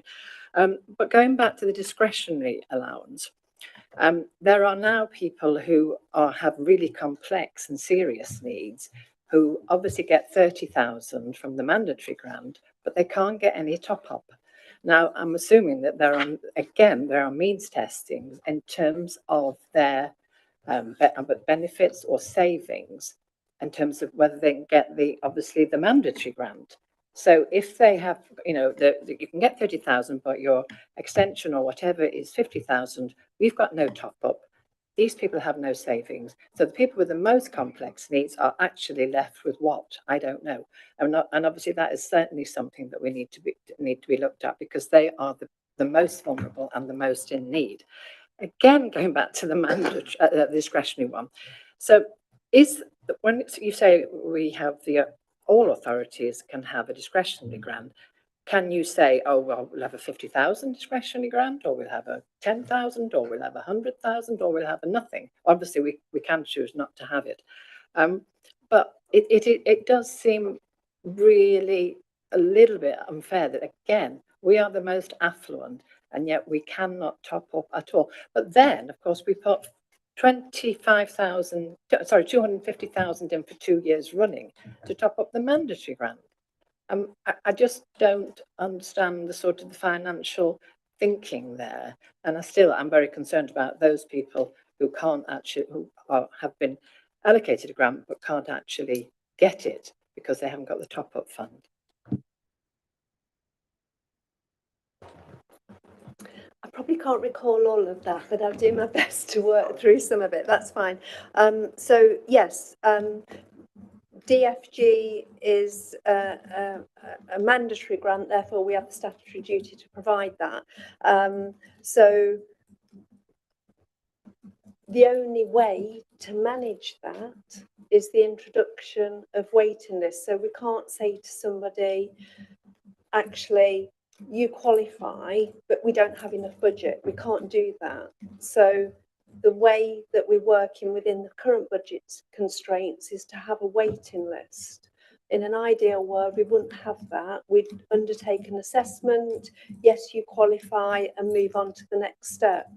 But because we don't have the funding, we're having to say to people, you've got to go on the waiting list, and we can only allocate jobs according to the funding we've got, and looking at that projected out over the year on a month by month basis. So it's a situation that we don't want to be in, but it's the only situation other than going into a budget deficit. And we can't do that. So that's why we've introduced the waiting list. And the result of that is that currently there's an 11-month waiting list for a mandatory DFG where there isn't elsewhere. Sorry, can I just interrupt there a second? Is that, so if somebody, is that if the cost of the work is greater than the grant, the 30,000, that you would then go on a waiting list, is what you're saying there, is it? Did I understand that correctly? I'm just going to defer to Claire for that one. The waiting list is for all referrals coming through from the county, from the occupational therapy team, where they need a technical officer to design the work, say for level access, showers, for extensions, remodelling, where they go to architects, things like that. Everybody will go on the waiting list. The reason why we've had to defer the discretionary is because we don't have the funds to pay for all the referrals that have been sent over from the occupational therapy team. Therefore, we're not in a position to offer the discretionary grant because the cost on the waiting list would be greater than the resources that we have. So if somebody it qualifies for the mandatory part of the grant, but the costs are greater than the mandatory grant available, they go onto a waiting list, is what you're saying. But when can they come off that waiting list if we're never doing any of the discretionary top up? No, they'll be awarded the 30,000. It'll then be for them to work with the occupational therapy team, with county, because there are county top-ups, there's county low-cost loans, there's charities who offer top-ups, people do fundraising and their own fundraising to try and period of time to try and access alternative funds, in other words. Yeah. Okay, thank you. Does that answer that query? Yeah. Okay, I've got Councillor Butler, then Councillor Della, and then I've got other councillors that wanted to ask some repeats. Thank you. I'll be brief. I was really just going to pick up on whether it is worth our while lobbying government. If nothing else, it raises the sheer complexity of the whole system, which adds to the distress and worry of people who need to benefit from it. So it's got to be worth a try, and especially with regards to the DFG allocation. Now, I suspect I know what the reply will be from the government, and that will be, well, it's over to you chaps to somehow work with the other authorities. I can see this awful expression we've heard in other arenas, duty to cooperate and all that. I can see that coming back. But at least if nothing else, if we point out the weakness of it, or the fact is it needs thoroughly looking at and redesigning, frankly, doesn't it? So that's got to be worth a try. And also the unfair formulas that seem to be a real bane against Rushcliffe in particular, as has been pointed out. So yeah, I think we need to do some lobbying, I think.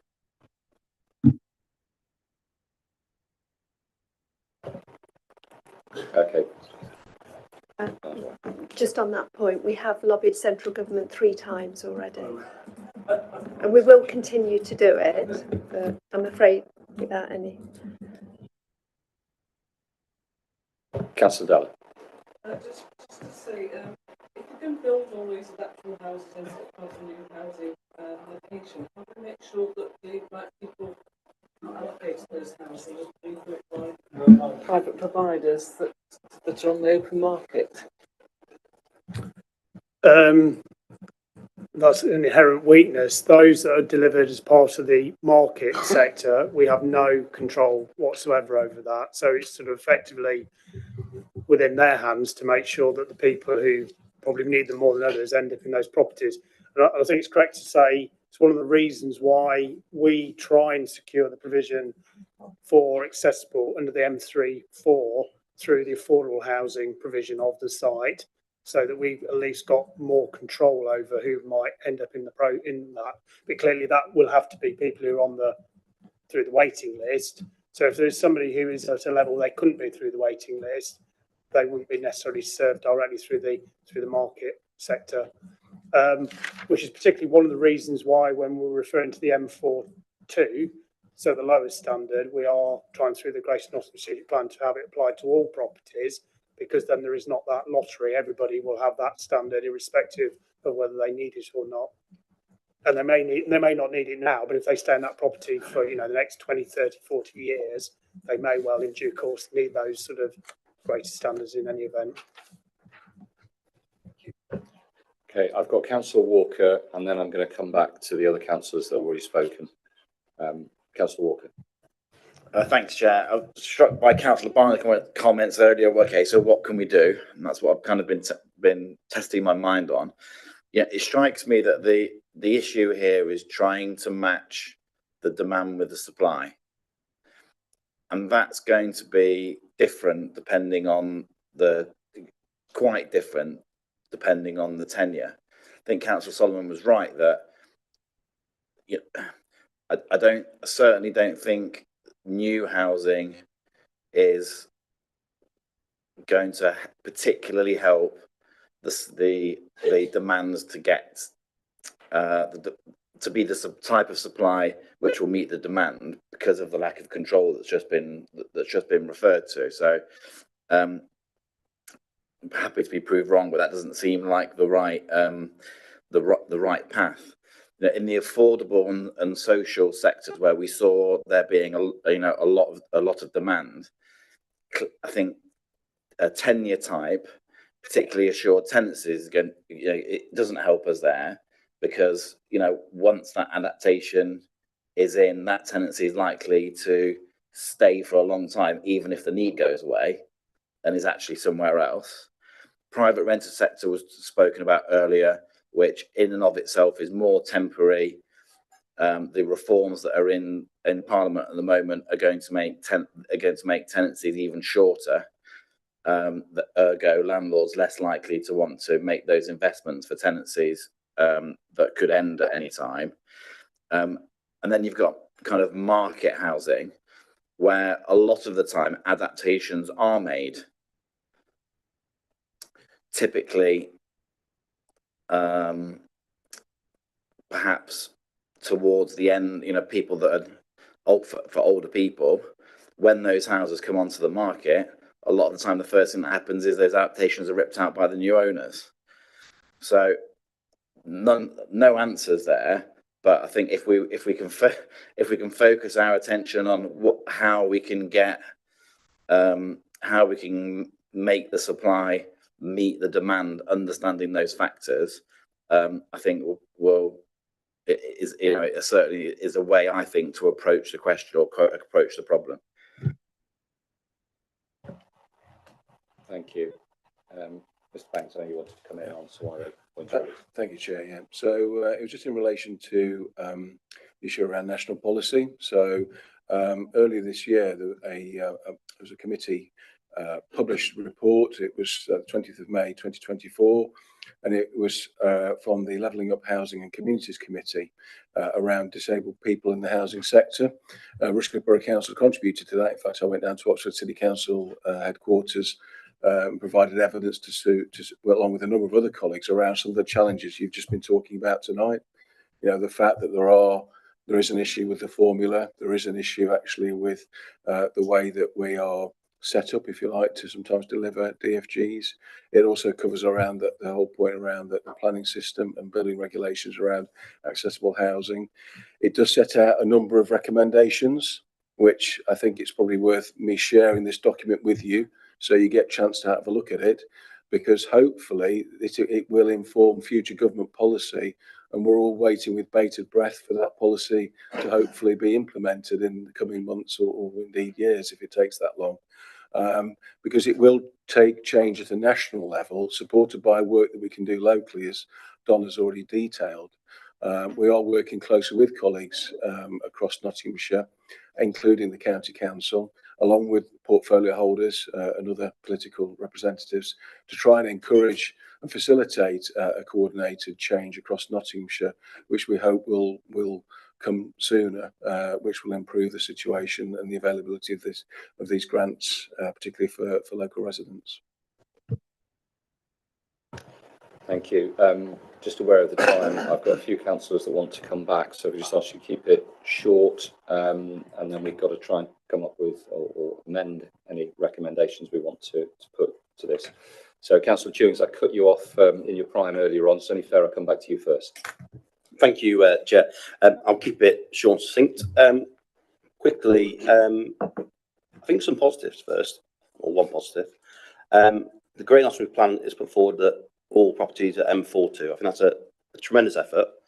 Did a quick search. I know East Suffolk Council has a policy in place where it's only 50% of 10 or more. So I think we're striving to get that M42 for all dwellings is a positive step, and hopefully that goes through, because that will reduce the cost moving forward for those adaptations. So on a positive note, coming back to that £20,000 discretionary grant that was cut in 2022, I am going to say it. That was a political decision that was made through the budget. At the same time that year, I'm led to believe there was a decision made to freeze the increase for that year up to Band Ds. So there is options available. And for me, I'm disappointed as a council that we've removed that, because we're talking about the people that require this the most. The DFG is, in its entirety, a graded system that looks at whether they can afford it or not. So these are people that have the most hardship in our community. So for me, there's disappointment there. Just a point I want to make. Coming back to one idea which I think we should be looking at, as the stats show, 68% of our DFG go to social housing, and there's a reluctance for them to contribute. And there's no statutory instrument to force them to do this. However, any housing stock has to pay for it through the HRA, so the Housing Revenue Account. Rushcliffe used to have a lot of houses. I remember living in the council house as a child, in fact. We have none now. We made a political decision to get rid of that, and that funds are available. And note, the Bassett law has a 22% cost of the DFG. They only use 20%, but they have a high level of council housing stock. So therefore, they're taking that out of the HRA. We have obviously 106 million that comes forward, and we do rightfully have social housing that is built and passed on to our partners at MTVH. Maybe we should start looking at alternatives. Maybe we should bring that housing stock into the borough, reinvest in that revenue, and diverting the money from that pot instead of using the DFG. Call me a socialist. I think you just did that yourself. Councillor Grocott. Well, I hate to say it, Councillor Tewings has beat me to it largely.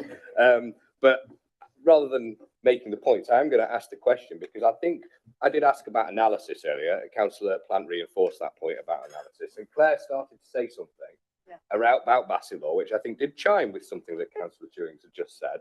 But is there any further analysis? So I think that the officers here might have some analysis without talking to their counterparts. There might be some conjecture around this, or some analysis. So can you just expand a little bit on the point that you were making, and perhaps in a technical way, perhaps rather than a political way, it's just been made by Councillor Tewings, but I would appreciate that expansion.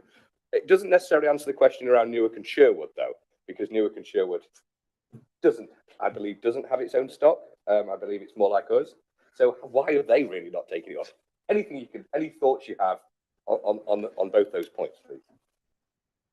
I don't think I've got a great deal more to add. I mean, it was in the Foundation's report that came back that basically said that obviously the councils who were non-stockholding were in a worse position with regard to the disabled facilities grants, because the fact that those that were stockholding could use the HRA, that was, and that's the discussions that take place at the strategic oversight group and the FG consistency group that I attend with regard to the actual analysis.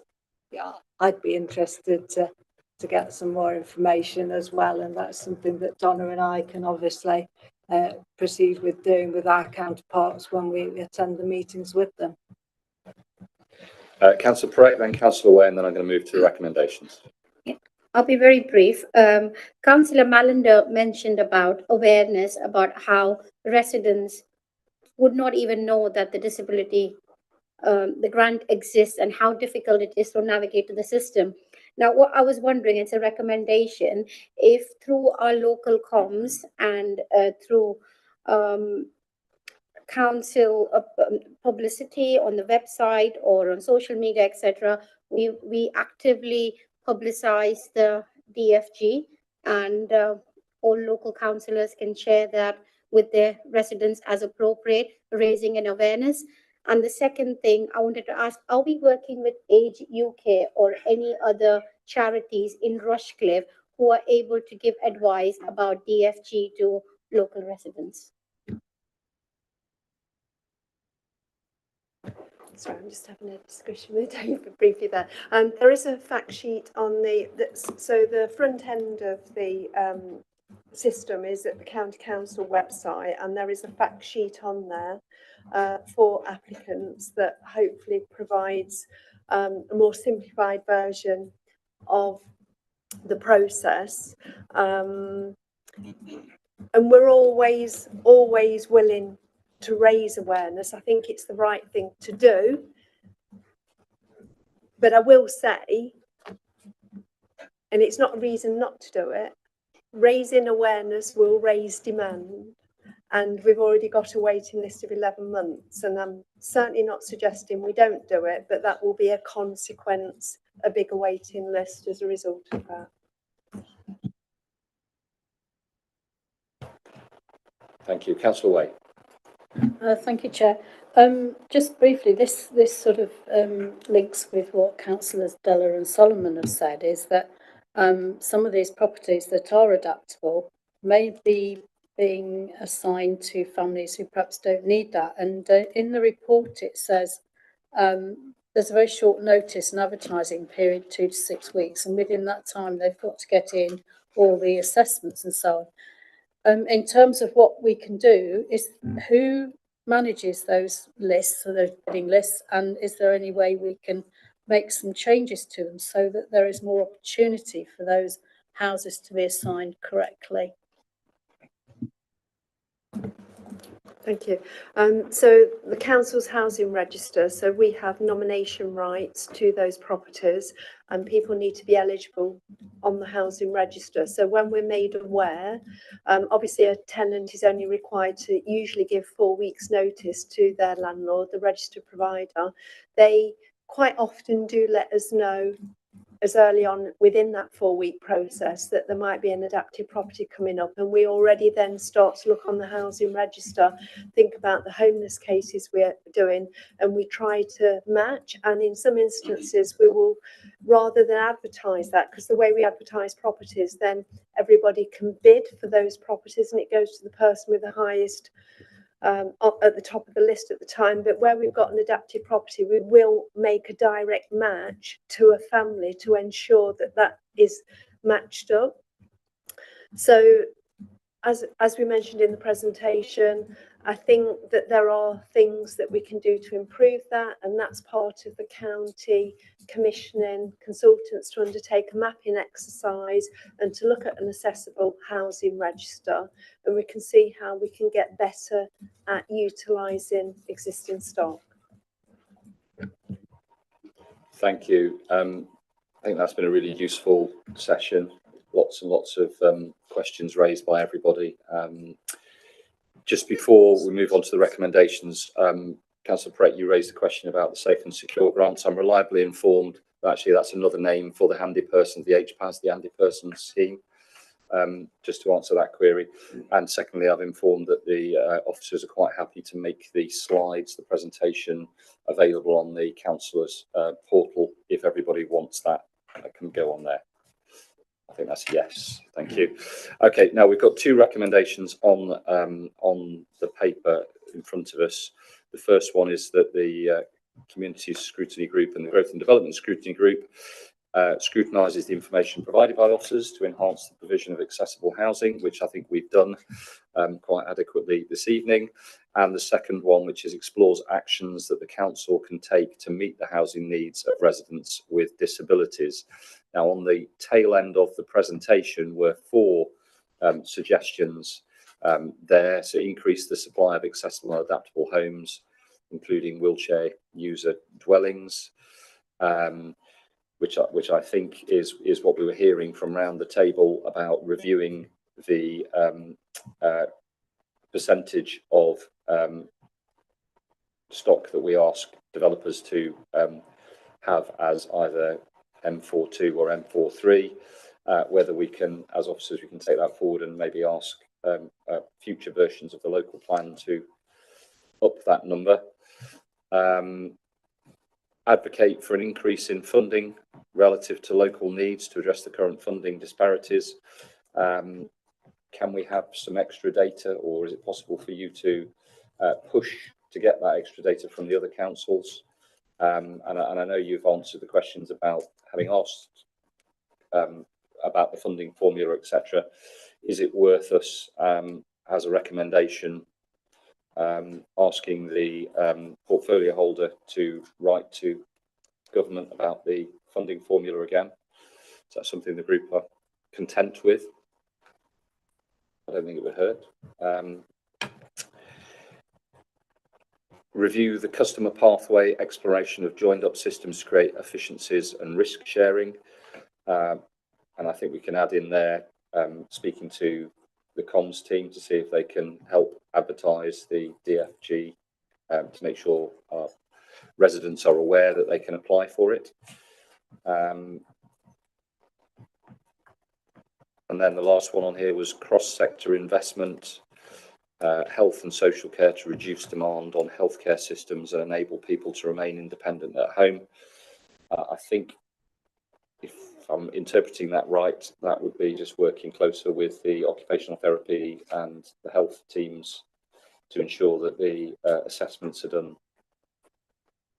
properly. And also at a strategic level, it's also about working as a whole system across the county. So looking at where there are other pots of funding that can be utilised, because we can show outcomes in terms of reduced use of critical services and freeing up hospital beds, etc. So it's where we can sort of provide an evidence base to justify further funding from maybe a different pot of money.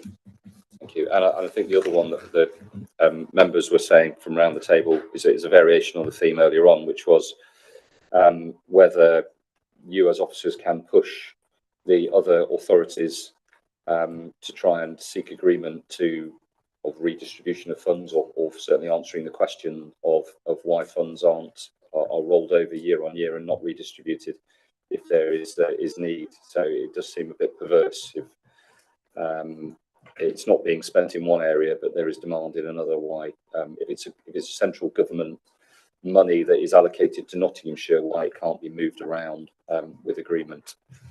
Is everyone content with that? Anyone got any other issues, things they want to raise? Councillor Chewings. Yeah, I'm very content with what you've put forward, Chair. Just one addition, really. We've heard from obviously Miss Radcliffe about other authorities with housing stock are less of a burden and concern. So I think that needs to be scoped out. So I'd like to add a further item of carrying out a feasibility study to build our own housing stock using Section 106 money, which then would improve the amount of stock we have and HRAs available for updating those properties moving forward. That needs to be scoped out.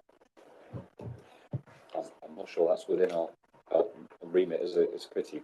I don't know whether it's the right point, just to say that with the current Section 106 money that we got, we did seek legal advice to see if we could use that money to help support DFGs, but we were told that that had to be for the delivery of no affordable housing, so we weren't able to use the current capital money that we have for registered providers.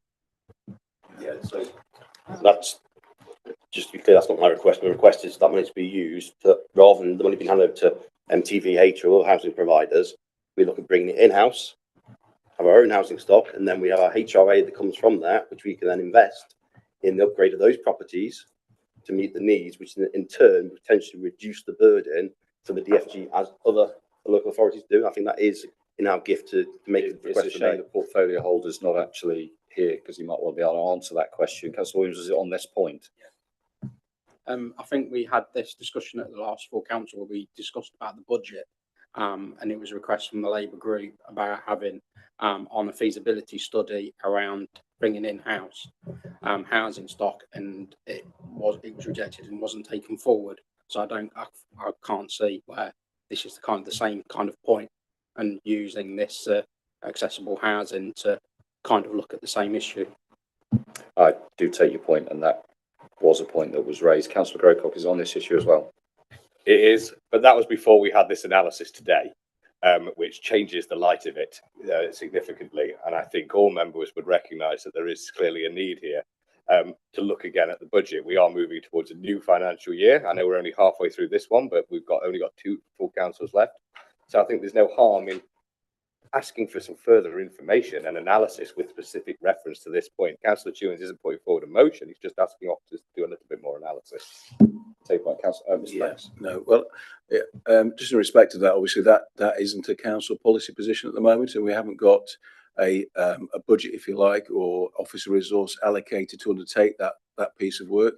As has already been detailed, this matter's already been discussed in the full council chamber, and I think it's more appropriate that you take the matter up with the relevant portfolio holder to discuss the political aspect to that particular request. I think the officers there saying it's a no. Yeah. But it's a valid point that will be obviously in the minutes for the portfolio holder to consider in due course. Okay.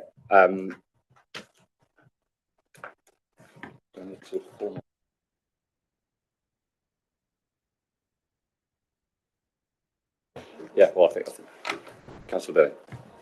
Can I just ask that in the sort of recommendation about future local plan work, when we're talking about numbers, that we actually aspire to M42 across the board and M43 as a percentage? I think that was the point that was raised, wasn't it? That we are aspiring to M42, if I'm correct. Yes, we are. Thank you. Okay, and just formally, the group then just accept those 2 recommendations as we've amended this evening. Everyone content? Fantastic. Thank you very much. And that